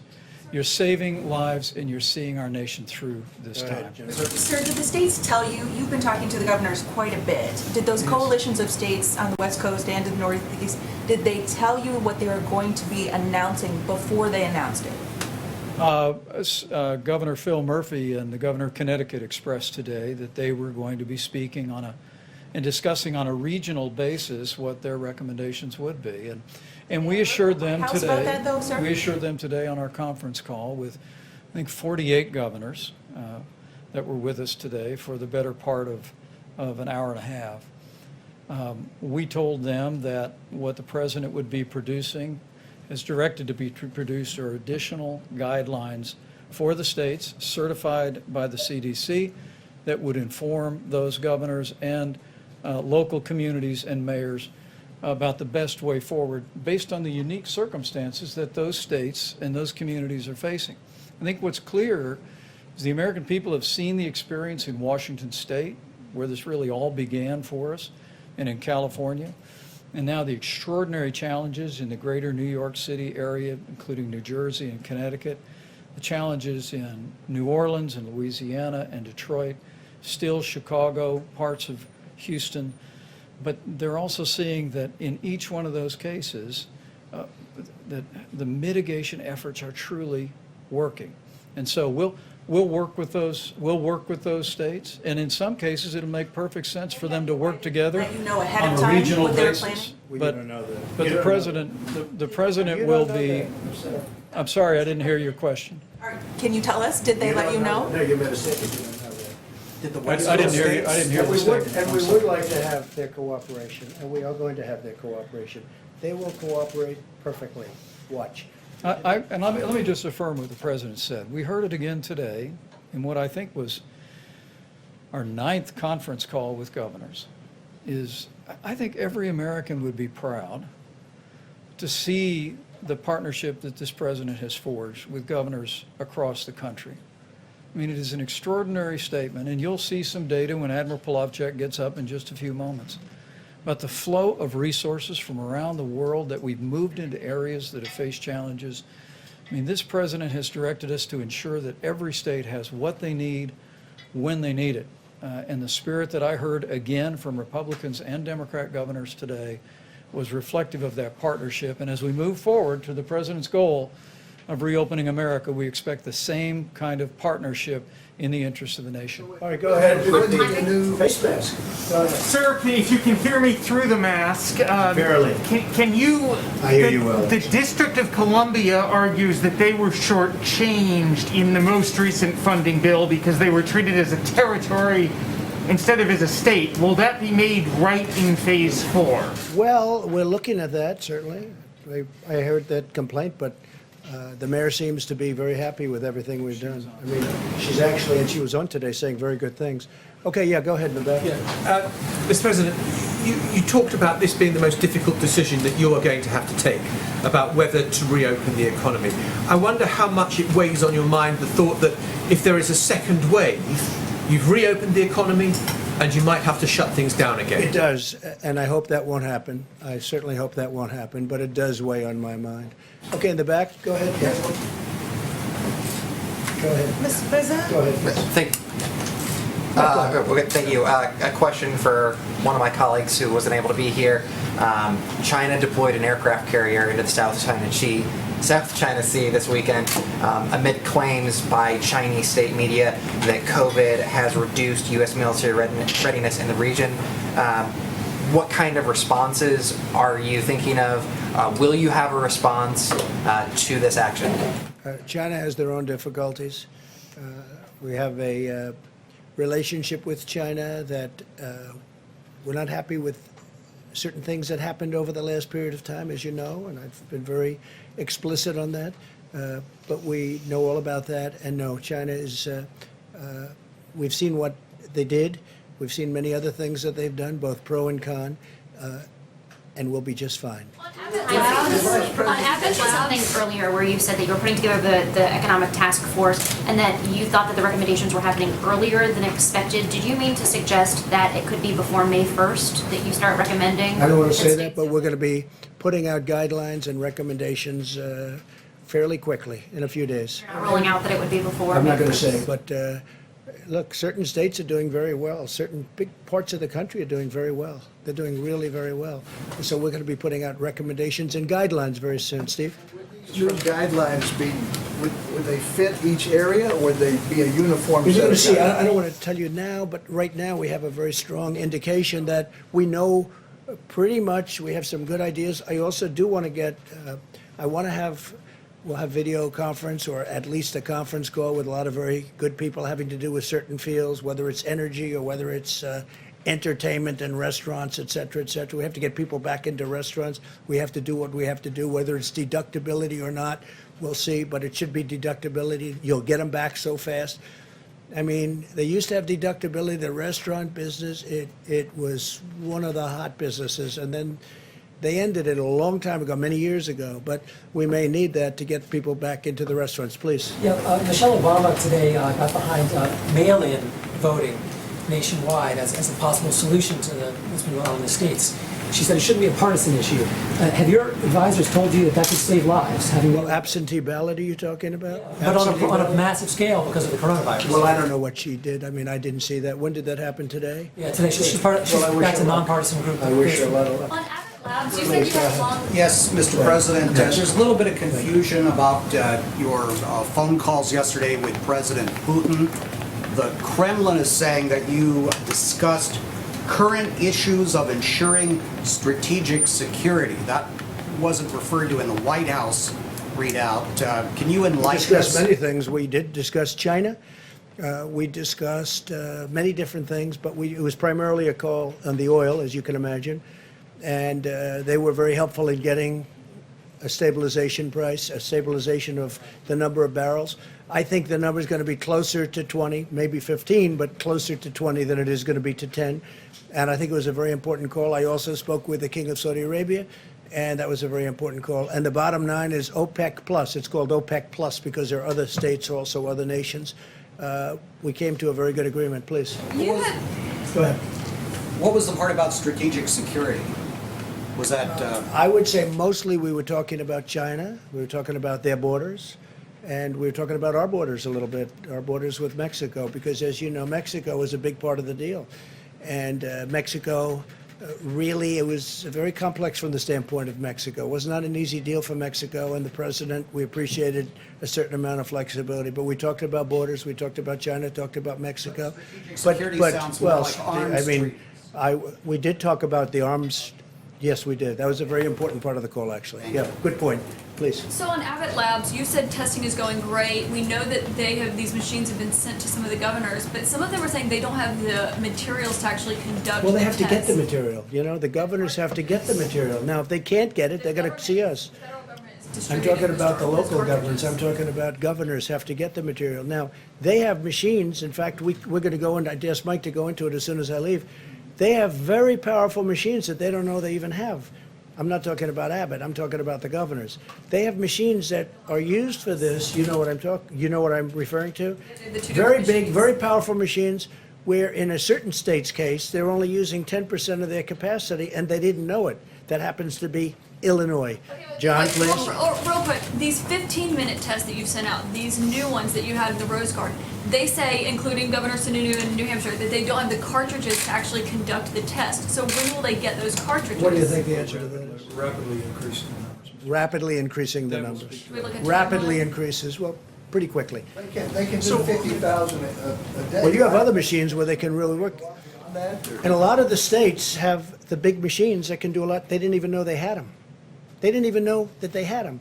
And Mike is going to be talking about that. And you remember you mentioned several weeks ago the Google was putting together that website where they would handle the drive-in testing. Google and Apple. Have you You given mean up Google on and Apple combination? Have you No. moved past that? A lot of Is that- people don't like it from the standpoint of constitutional rights. I mean, a lot of people don't like it, and some people think it's great. No, they are working on that, as I I'm talking about understand. the testing website. Remember you said a Yeah, no, I know website that. for I know. Google, I know. and it's only operating in I think 5 counties in California Sure. right now. No, Is Google's that- looking at it, but Google is also working with Apple or looking at something. We have the greatest companies in the world looking at things that in a year from now, everything that we're looking at now is going to be obsolete. That's how good it is. We have things happening that are unbelievable. I saw a presentation today that I can't talk about yet, but it's incredible. Plus, I think they're doing, Tony, I think they're doing very well on the vaccines. They're working hard on the vaccines, and I think you'll have an answer for vaccines. I believe that there's some great things coming out with respect to that. Now, you need a testing period, but you're going to have some great things. Please. Sir, on the contact tracing that Google and Apple are doing, so different subject on the contact. No, this is the Google and Apple. I don't know if it's a partnership or what, but they're working on some. Correct, so there was the one. They're working on more than one element. They're working on a couple of different things, Google and Apple. Google is also working on something, as you know, having to do with testing. I believe they're doing that in a singular fashion. So my question is not about the drive-through testing website, not that. Okay. On Google and Apple's contact tracing, that they want to, Yeah. they've got this process now where they can put, contact tracing on your Yeah. phone. If you opt in, you can be alerted if you've been That's in right. contact with someone with the coronavirus. How do you feel about that? Well, it's an amazing thing, but a lot of people have some very big constitutional problems with it. You know that. It's an amazing thing. And it would be, actually, as you know, other countries are thinking about using something similar, but not as good. Other countries are thinking about something. I hear Singapore is. Now, Singapore had a little bit of a setback because they had a break, you know that, but they'll take care of it. I know the folks in Singapore, they're doing a great job, and they're going to put it back very quickly. But Singapore and other countries are looking at other things, and some countries are doing other things. Prefer that Americans use some other Well, I don't want to system? get into that because we have a whole constitutional thing. We have more of a constitutional problem than a mechanical problem. But we will be making a determination on that. That's something we're going to be discussing with a lot of people over the next 4 weeks. That would be a very accurate way of doing it, but a lot of people have a problem with it. Yeah, please, go ahead. A testing question, maybe for Dr. Fauci as well. Can you talk about where the antibody test is and how quickly Well, it's that moving will- along. I think I can speak because I have to leave. Moving along quickly, moving along well. It's a test that's been going along for many, many years, except now we have very modern, very incredible versions of it. But that's moving along. The antibody test, moving along very well. Okay, any more COVID-19? COVID-19. One soldier on the Steve? Theodore Roosevelt has died. Have you determined the status of Captain Crozier, the former? Well, that's going through the Navy, as I understand it. The Navy is going to be making decisions on all of that. And they had a break-in. I don't think the ship should have been stopping in Vietnam when you have a pandemic, to be honest with you. You know, I don't think the captain should have been writing letters. He's not Ernest Hemingway, as I said before, and he shouldn't have been writing letters. And I don't know who gave the orders to stop in Vietnam, but they stopped in Vietnam, and all of a sudden they get on, and now you have over 500 sailors and people on the ship that are affected. I don't know whose idea that was, but that wasn't such a good idea in the middle of a pandemic. Yes, please. I have a question John, go ahead. Just one last on this question of constitutionality. I'm just wondering what changed your view because Nothing changed it. No, I know exactly what you're going to say. Nothing changed it. The fact that I want to rely on states, or maybe will, or maybe have, and the fact that we've gotten, that's one thing. The fact that I don't want to use the power is another thing. But you said from the standpoint of the Constitution. Yes, Constitution. You thought it should be up to the Constitutionally. governors. You can look at constitutionally, you could look at federalism, you can look at it any different way. John, the fact that I don't want to exert my power is much different. We have the power. Does the federal government have the power? The federal government has absolute power. It has the power. As to whether or not I'll use that power, we'll see. I would rather, John, I would rather work with the states because I like going down to a local government. That's why with, I guess it's now 7 states, not 8, because South Carolina did, they went away from what we discussed the last time. So that's why I looked at the individual states. They're doing a very good job. They're really doing a very good job. I'd rather have them make the decision. Now, the fact that I'd rather have, that's fine, but I have the absolute right to do if I want to. I may not want to. We have a very good relationship. Now, we'll see what happens. If you notice, the few states you're talking about, they're all with Democrat governors. But if governors are doing a good job and they control it better, because you don't have somebody in Washington saying, set up a testing site in the parking lot of a Walmart. And we're in Washington and they're in a state that's very far away. That's really, it should be, and it should have always been, and I've always said it was. But the relationship we have now with the states and governors is very good. And we'll be announcing over the next very short period of time exactly what we're going to be doing. Okay, a couple of more. Go ahead. On coronavirus and Joe Biden, he's the presumptive Democratic nominee. Do you have any plans yet on when you'll start sharing, or when the White House will start sharing some of that information about the coronavirus, your presidential Well, nobody's data? called about coronavirus, about from their standpoint. Look, they had the H1N1, which is swine flu, and that was a big failure. That was a tremendous failure. They had a lot of failures, and you take a look at the history, and 17,000 people died, and you talk about late. They were so late. They were late like it never even existed. That was a big problem. Caused a lot of other people a big problem too. So if Joe Biden would like a briefing, I'd certainly get him a briefing. I don't know what he'd do with it. Yeah, please. Are Jared and Ivanka serving on the new task force, and how are you going to balance what? No, they're not. No. Yes, go ahead, please. I want to clarify. So, in earlier conversation, there was a description of multiple different councils or task forces. Can you just explain exactly what the structure Well, you is and have who is going Mike's to be task on it? force, which is the White House task force, which really brought us up to this point brilliantly, I must say.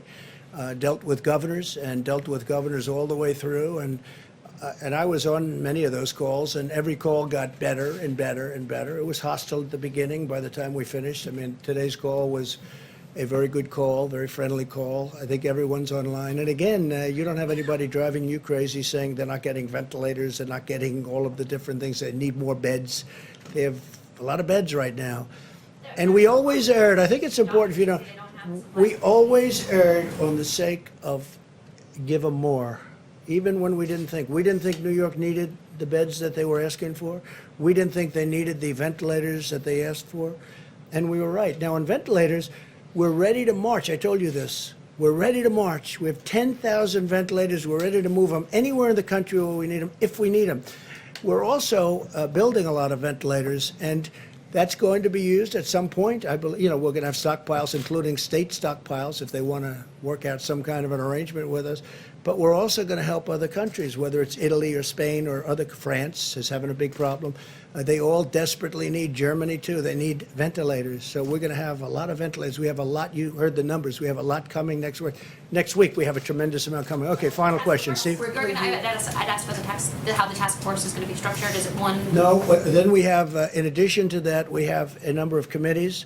We'll have a transportation committee. We're going to have a manufacturing committee. You'll see it tomorrow. We're also having a religious leaders committee. We have a great group of religious leaders. We're having committees with religious leaders. You've been seeing what's going on at the churches and all of that. And we're going to have a faith leaders committee. And so we're going to have a few committees. I'll call them committees. And then ultimately, we're going to make decisions. So we're going to make decisions fairly quickly, and I think they're going to be the correct decision. I hope so, Steve. Form the economic task force tomorrow. When do you want them to have recommendations? Soon. And they already know what I want. And so when you say form, I don't have to give them instructions. These are very sophisticated people. These are the best people in their fields. So I don't have to say, gee, we just met, and we're going to meet in 2 weeks, and here's what I said, here's what I want. We've already told them. And they're the best names in the various businesses and professions and religions. I mean, these are the greatest names, the people that I think probably know the best. So we've called them, and we're going to be speaking to them very soon. And we want them to have, if it's questions or statements, we want them to have that for us. And we will have either response or maybe, ideally, we're going to be learning from them, and we'll be able to do that and put everything we learned from those calls into our new guidelines. So we're going to have new guidelines coming soon. I think it's going to be very good. I think it's going to be very smooth, and I hope it's going to be very safe. Thank you all very much. Any thoughts on Thank Stanley you. Shera? Thank you. Any thoughts on Stanley Shera is a friend of mine for a long time. He's a great real estate person. Passed away, was a great real estate person. Great.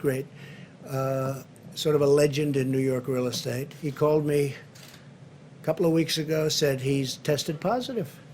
Stanley's in his early to mid 80s, I guess. And Stanley went to the hospital, and he never came out. He went into a coma. He was unconscious for a long period of time, and he never made it. A great man. He left very charitable, really a great philanthropist, a very, very successful person in Manhattan in the real estate business. So I got to know him a lot. He was so excited when his friend from New York became the president of the United States. He was like a young boy. And he was not a young boy, but he was like a young boy. He was so excited. He thought would do such a good job, and he was so happy. And he was very proud of what we've done in this administration. But he was tested positive, and unfortunately, he didn't make it. To me, it's a very sad thing. Thank you all very much. Thank you. Thanks, Doug. Thank you, Mr. President. As the President mentioned, the task force today spoke to 48 of the nation's governors.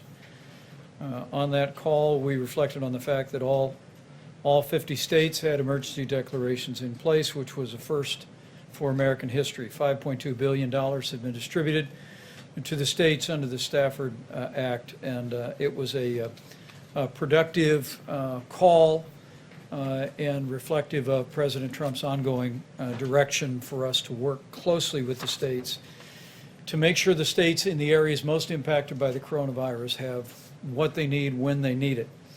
We spoke about the issue of testing and supplies, and I'm going to ask Dr. Deborah Birx to come forward, as well as Admiral Polovchek, to reflect on both of those topics for you.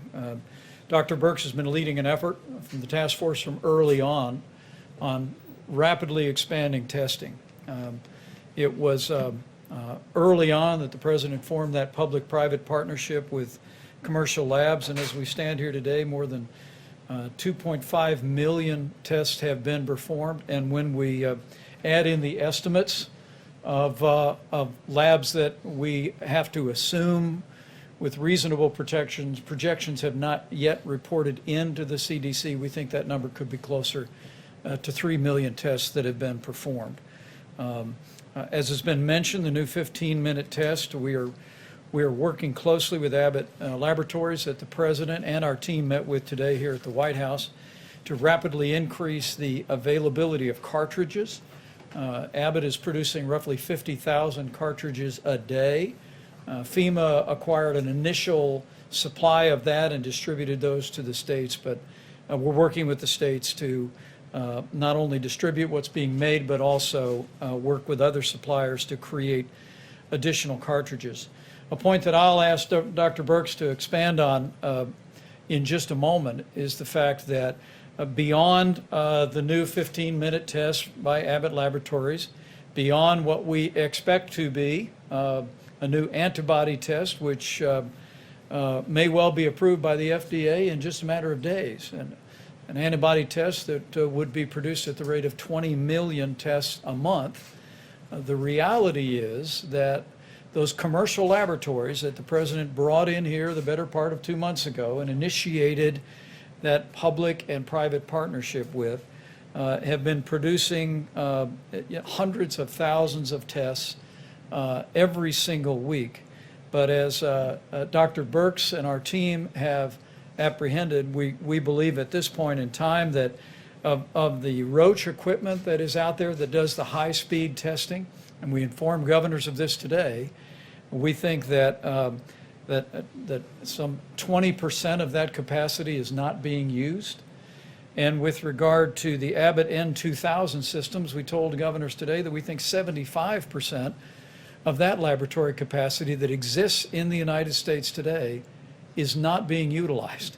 by our governor. So we sent a very clear message to governors today to reach out to their hospitals, reach out to their labs to identify the presence of the Roche Amplicor 500 and the Abbott N2000 to get those activated. We literally estimate that although we're doing over 110,000 tests a day in the United States, that if our governors and state labs would simply activate the machines that are already there, we could double the amount of testing in the United States literally overnight. And so I know that governors' teams watch these briefings, and we'll remind them very respectfully again to identify those labs. And we have a team that now is deploying, reaching out to labs to see if we can activate all of those labs. Secondly, on the subject of supplies, I've said it a couple of times from this podium today, but let me say it one more time. President Trump's direction to us in dealing with the states on personal protective equipment and ventilators has been to make sure that states have what they need when they need it. We recognize that while we all watch the overall curve of the coronavirus in America, understandably the national numbers, the reality is this outbreak has taken place in its own individual curves. First on the West Coast, then the New York City area, then Louisiana, Michigan, and now we continue to contend with it in Chicago and Houston and other metropolitan areas. It has given us the opportunity to ensure that personal protective equipment and ventilators are made available on a critical basis. And I have to tell you, we're incredibly proud of the effort and the partnership with states that has us standing here today, that no one who has required a ventilator has been denied a ventilator in the United States of America.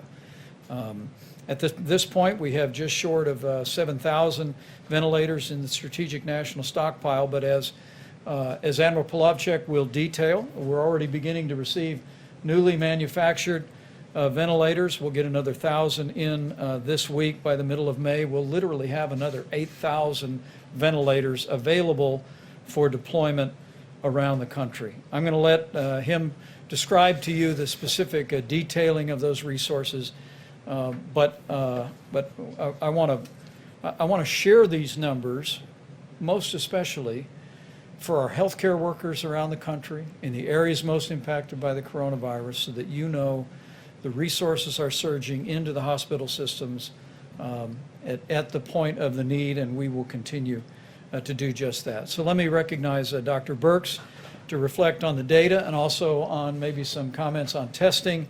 And then Admiral Polovchek, if you just step up and then you'll describe supplies. We'll hear from Dr. Fauci again and then take a few questions. Great. Thank you, Mr. Vice President. I don't know if we can get the first slide on cumulative cases. Yes, thank you so much. I wanted to show you a different way of looking at it today. Obviously, we look at case counts per 100,000 Americans in each of our states and metro areas.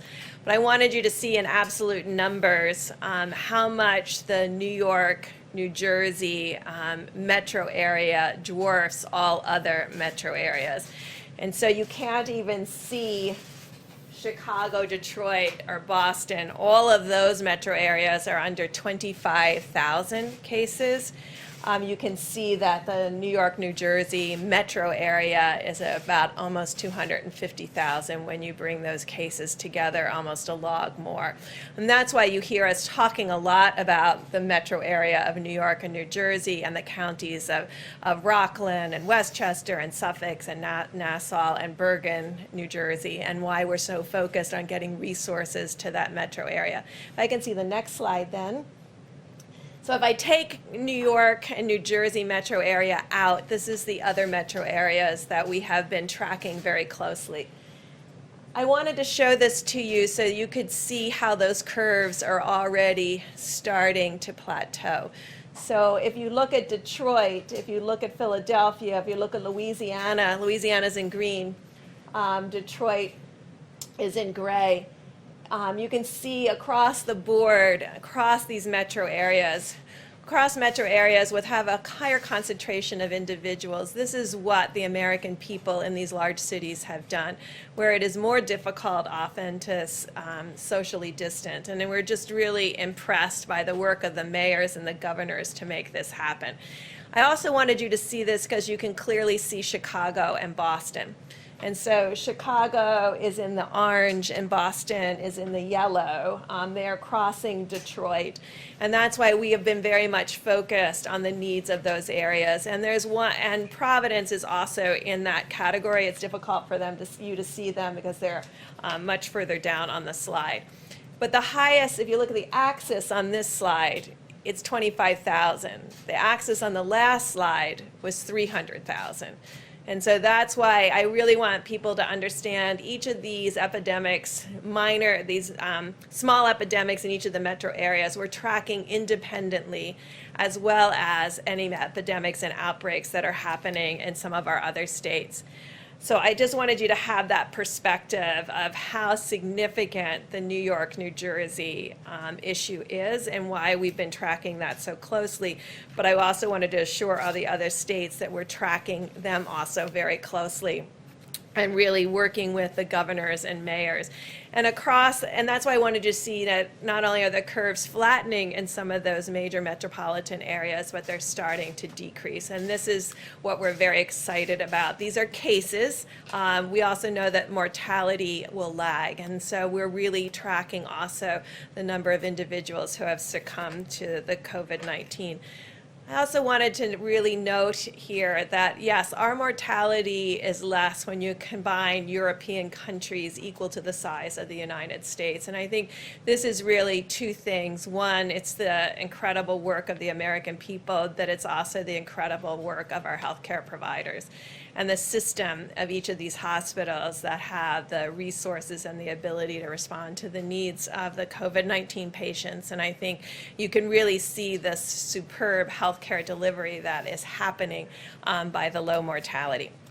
Just to mention really quickly about testing, because you've heard me before talk about it, and then it was a little bit misquoted and misaligned, but there are multiple Abbott machines, so I'm going to be very clear, having spent years in the laboratory. The high throughput machines, which are the Roche 6800 and the 8800 on Roche, and the Abbott M2000, these are the machines that run between 500 and 1,000 assays at a time. The Abbott company worked really hard 3 weeks ago in getting 1 million tests out there to be utilized, and they can make 1 million tests a week for all of our laboratories that have these platforms. And so far to date, somewhere around 250,000 tests have been utilized in 3 weeks worth of work. And that's why we've really been appealing to the laboratory directors to really bring all those machines on.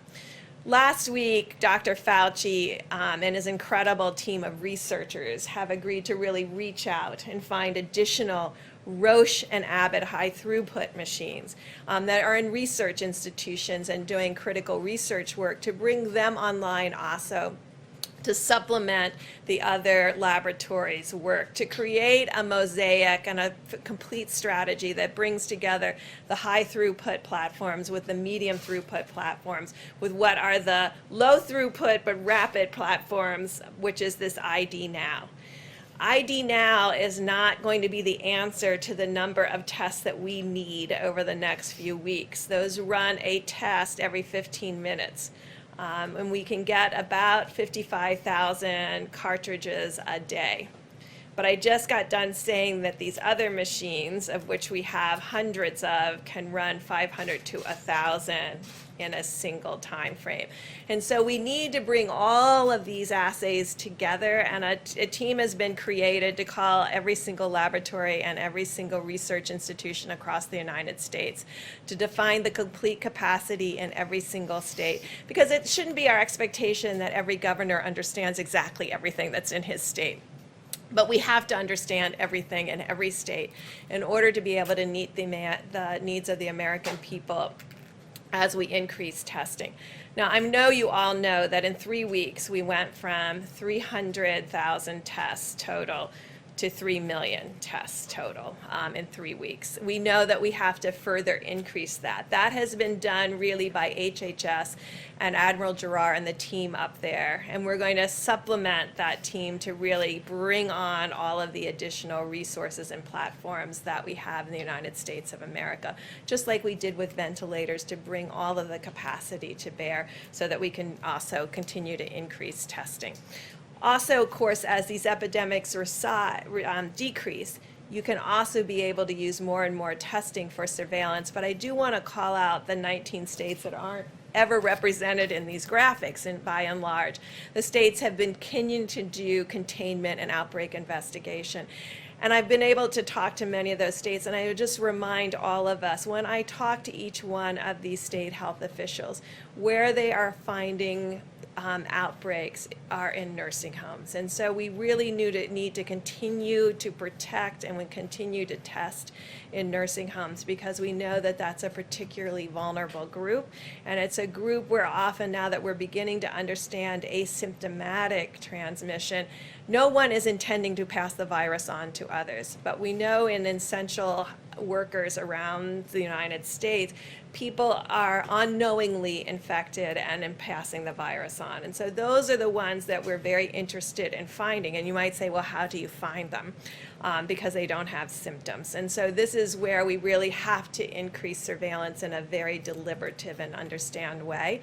And so we're really looking, what are sentinel surveillance sites? I think we can see where there's outbreaks, because once people have symptoms, you can see them. But where do you do sentinel surveillance so that you find them before they have symptoms? This is what we have done for decades in HIV, and it's what's allowing us right now to really control the HIV/AIDS epidemic in sub-Saharan Africa, because we're finding people when they're asymptomatic and treating them when they're asymptomatic. So this is something we know how to do, and it's something we're working very closely with CDC and others on to make sure that we can bring that full capacity to the American people. So these are just some insights on what we're working on. We're continuing, obviously, to track every single county and community. And then finally, I'm going to call on one additional group. There's a group out there of our HIV/AIDS activists and community workers that understand these tests that I've been talking about, these RNA-based tests, because they often get viral loads in HIV. They will know how to explain this to the community about sampling and what it means to run those assays. They are essentially virologists. They understand all of these assays. They'll also understand the antibody assays, because it's the antibody assays that they counsel and utilize in HIV testing across the United States. And they will be our translator to the American public and to their local mayors. They understand these tests. They are essentially understand all the virology and all the immunology. And I'm really asking all of them to help us communicate what these tests are so the community is ready for them. Because antibody tests measure something very different than the viral load in the front of your nose that we're using for diagnosis. And so really being able to understand all of those tests, when to use them, how to use them, will be really critical. But the great thing is, in the United States of America, we have these community groups that understand these tests very well and will be able to discuss them at every level with their community. I'm going to call Admiral Plavchik up in a minute, but I have to call on Dr. Tony Fauci. And let me just say something really straight from my heart, if I can. You know, I lost my dad 32 years ago today. April 13th is always a tough day for our family. And this morning, when my brothers and sisters were sending around pictures of Dad, like we always do, I just thought of the families of the more than 22,000 Americans that we've lost. And I just want to tell you that you're on our hearts, and you're in the prayers of millions of Americans as you deal with this heartbreaking loss, as well as families that have family members that are struggling with serious illness. But let me just encourage everyone that in the midst of that loss, because the American people have been putting these mitigation measures into practice, there are families that are still together today. And I just want to encourage you here at roughly the halfway point of 30 days to slow the spread to take that to heart.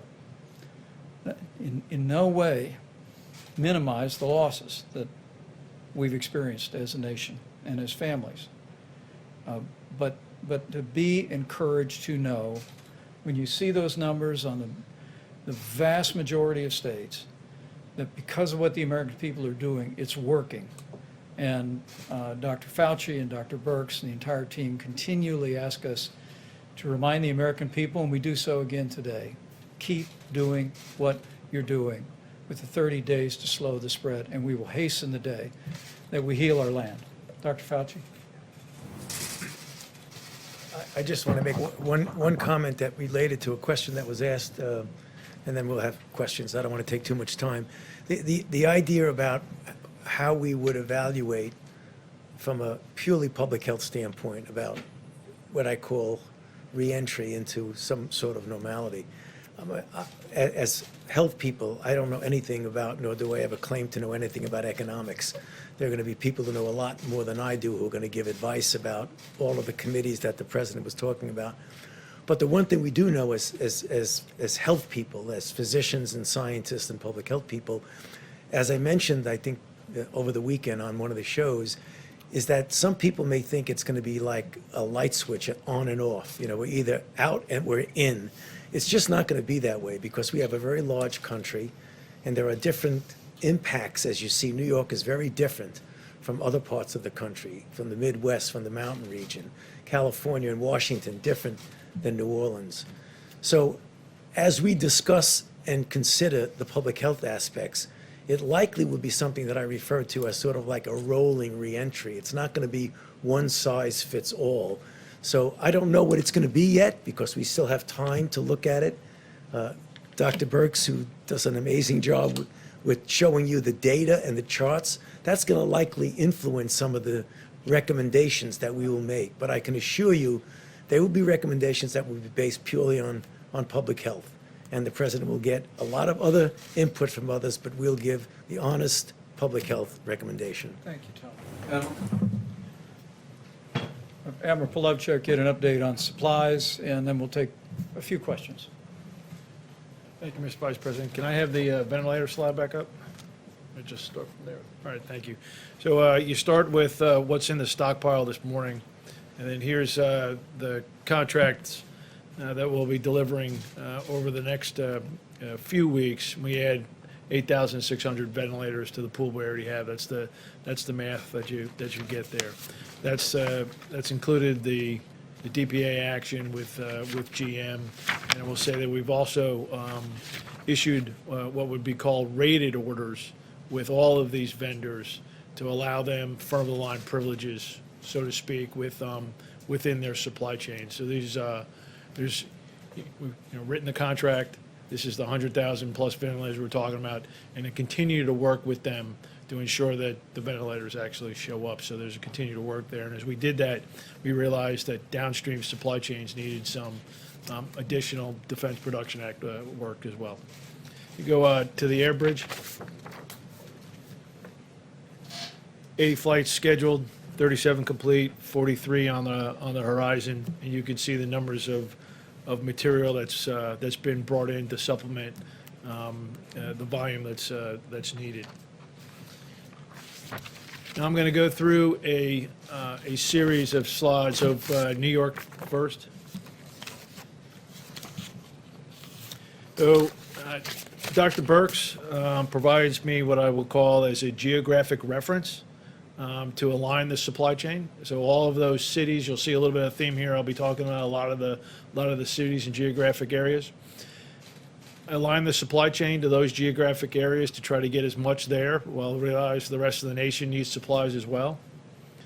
And then we aligned the supply chain to site of care, public hospitals, VA, private hospitals, nursing homes, first responders, acute care, and on down the line.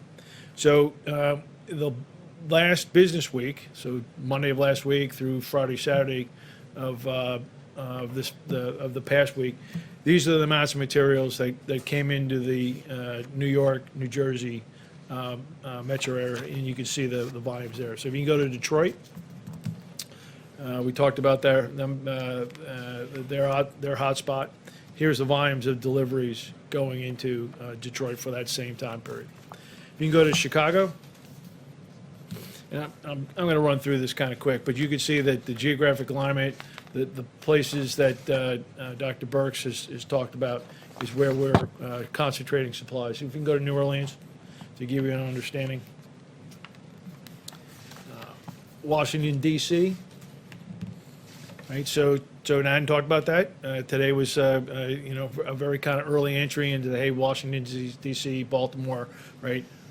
Positioning supplies ahead of need, we hope, in Washington. Go to Baltimore, and you can see the volumes there, trying to get ahead of that. And then Philadelphia is next. And then now the next slide is a 9-city roll-up. And so to save a little time, I did not include Boston and Houston in there. So you can see the volume of material flowing through a commercial network, Airbridge, their supplies, into geographic regions, and then further prioritized to site of care. Now, final topic, N95 masks. So the Department of Defense announced a DPA action this weekend. That came over from DOD on Friday into the White House, approved on Saturday, and contract awarded today, $131 million, 5 companies, 3M, Honeywell, Owens & Minor, Moldex, and Draeger.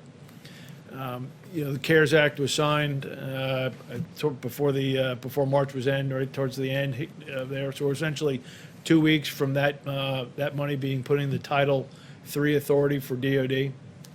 This action takes us from a baseline of what was being produced domestically of about 30 million masks, upwards to, as we go through the fall into the winter, 120 million masks domestically. So currently we're filling some of that demand from overseas sources, right? And so the additive masks here through this will ramp up, lower dependence on overseas sources, and that will essentially secure a big piece of supply chain.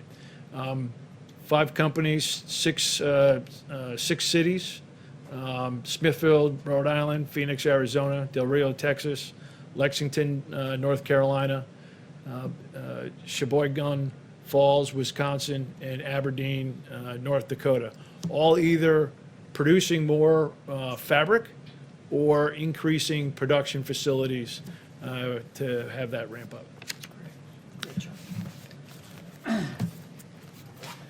Thank you, Admiral. And can we put that slide? I guess it's still up. This is for just the week ending April 11th. We have distributed or directed the distribution of 5.3 million N95 masks, 5.5 million surgical masks, 110 million gloves.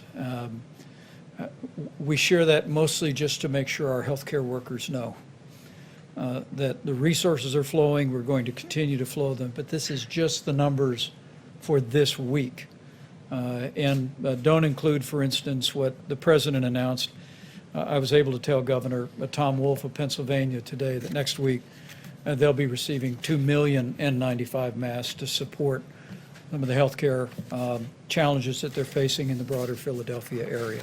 So with that, we will be happy to take a couple of questions. Go ahead. Thank you so much. One for the Admiral and then one for Dr. Fauci, if you don't please. mind. For the Admiral, wouldn't it have been useful as you're going through, all of those supplies that are now making their way into the system? You talked about having to buy foreign products, as we're catching up and making it.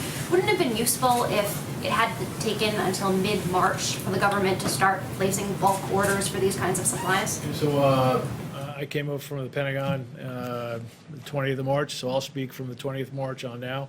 We're using the Defense Production Act. I think you'll see much more use of that as we go forward. You know, we make. My question is about the timing here, I and that know, lost and time that the I'm president I'm not earlier equipped to denied. talk about, other than from about the 20th of March forward. I was over the joint staff, I wasn't. Okay. Ask Dr. Fauci. You know, you said that you'd be, you know, giving the president your recommendations, you and Dr. Birx coming up with a plan that you guys are comfortable with. Are you willing, once the president has made his decision, are you willing to come here and tell the American public what you actually had recommended to him and whether he followed through with what you recommended?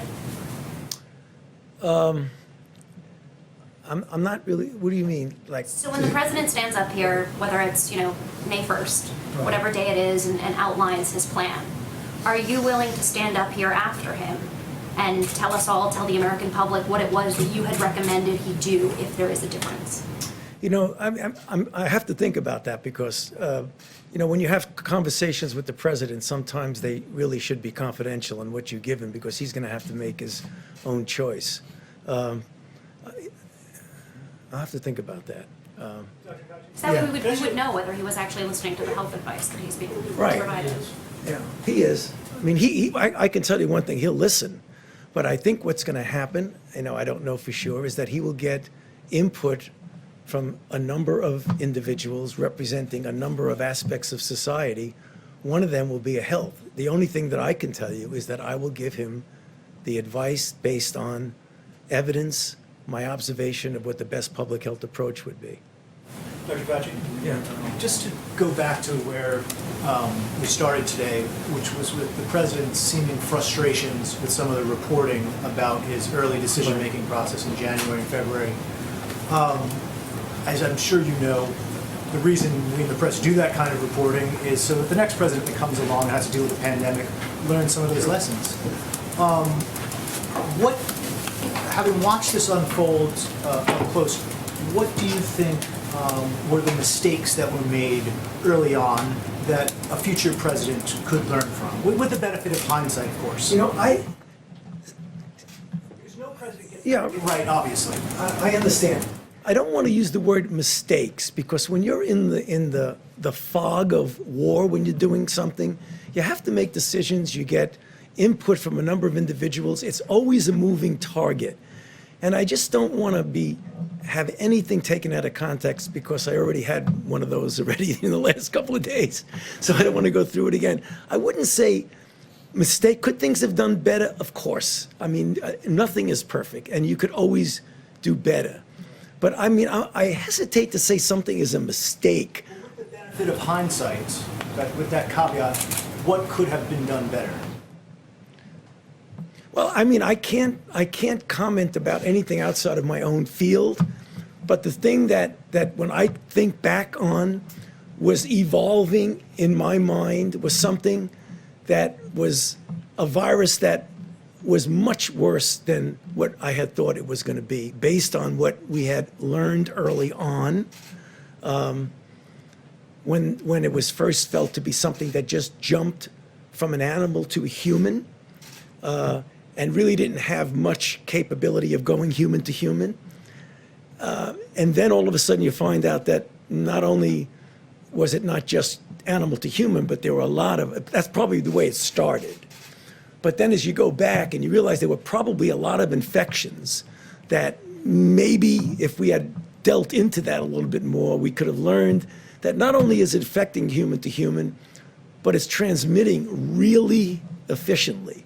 When I question myself, I'm not perfect. Maybe I wouldn't say made mistakes, but maybe I should have really tried to delve into that a little bit more about what was going on, but the information wasn't as forthcoming as I would have liked. And then all of a sudden, when you find out that you're dealing with something that is not only what had been your worst nightmare, because people ask me that, what is your worst nightmare? A brand new virus that's respiratory transmitted, that has a high degree of transmissibility, that has a high degree of morbidity and mortality. You know, is that a mistake? Maybe I should have been able to realize that earlier. I'm not sure it's a mistake. It was just an evolving thing that we finally realized and said, whoa, this is really worse than we could have imagined. Question. last one, guys. How about one more? When you met with Abbott Laboratories today, what did you ask them to do? What did they say they could do?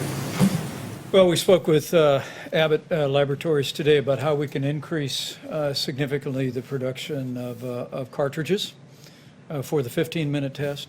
Because remember, we're not only scaling to rapidly expand testing across the country today, and it's one of the reasons why you heard me and Dr. Burke say that we have an entire team now that's going to be working with governors and with laboratories around the country to identify the machines that already exist today and that could be activated and doing tests. But we also want to work with Abbott Laboratories for the longer term, because if the current trend lines hold, and I hope and I literally pray that we will soon find ourselves on the downslope of the coronavirus in this country. This epidemic in its current form will come to an end, but as we make decisions and in the days ahead to reopen America, what President Trump also wants to do is have a policy in place to stay open. And having the kind of surveillance testing available around the country so that CDC can do the immediate contact tracing when you have a positive test, so that we can deploy resources like the new Abbott 15-minute test specifically to nursing homes. We spoke today to Governor Baker in Massachusetts, Governor Hogan in Maryland, both of whom have been very innovative implementing federal guidelines for preventing the spread of infectious disease at nursing homes. And we commend them for that. But being able to increase the manufacture of those devices so they can be deployed going forward in the months ahead is also a focal point of our efforts. So rapidly continuing to expand testing today. The governor of Louisiana told me today that they had tested at the highest per capita, according to his numbers, of any state in the union. We congratulate him for that. But making sure that going forward we'll have the infrastructure of testing all across America to deal with the coronavirus should it return in the future. With that, let me bid you all a good evening. We will be back tomorrow. And, Vice President, I just have a question about these cartridges and this timeline, because the New Hampshire governor says the federal government is in charge of distributing those, FEMA is. So what is the timeline for when they'll have enough of them? Because they say they don't have enough, Illinois said they didn't have enough. So look, what's the timeline that you're working with? Yeah, let me let Dr. Burks address that, but there was an initial tranche that we purchased. There's some 18,000 Abbott Laboratory machines around the country. And FEMA acquired a certain amount that were immediately distributed across the states. But now Abbott Laboratories is literally producing some 50,000 a day. Those are available on the open market. And we're also going to be working with Abbott and with the states to deploy those resources. And we're also working with other manufacturers to increase the production of cartridges. But if there's more to that you want to add, that was Deb, we'll make it the perfectly last. said. I just want to, sometimes you ask these questions and I just want to make sure that people understand. So a third of them went specifically to Indian Health Service and these states that have smaller epidemics. 2/3 of it went into the public market, mostly targeted to the places where there's high disease. But only 2/3 went that way so that people could purchase them directly, and 1/3 went to the Indian Health Service and to the smaller states that really need these. And so I think what we're trying to do now is balance the entire testing framework of medium, low, and high throughput machines to give everyone the maximum flexibility state by state based on what the needs are at that moment. If there's an outbreak and you have to do 5,000 tests, you're not going to do them on an ID now machine that takes 15 minutes for every negative, but you're going to do it on your high throughput machine. So making sure everybody knows where everything is and what is being run will be really critical moving forward, because we can't leave anything not on, everything has to be on the table in order for us to be able to dramatically increase testing. Yet another, we went up by a log in 3 weeks. So if we're going to increase again, it's going to have to be getting every piece of equipment on. supply chain question? Let me just again say thank you all for your time and attention, and thanks to every American who's joined us tonight. And I just want to encourage you, we're going to continue to lean into this effort to expand testing across the country, to deploy supplies to our incredible healthcare workers that have done such an amazing job in the midst of the coronavirus epidemic. But my last word on behalf of the President, on behalf of our entire task force, is it's 30 days to slow the spread.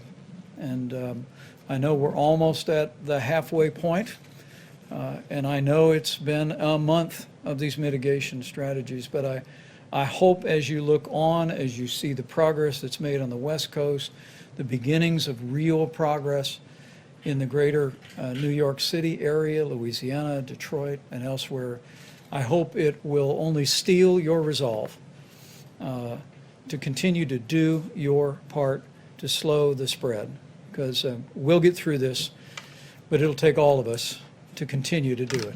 So thank you to the American people for all your efforts, and we'll see you tomorrow. C-SPAN is good.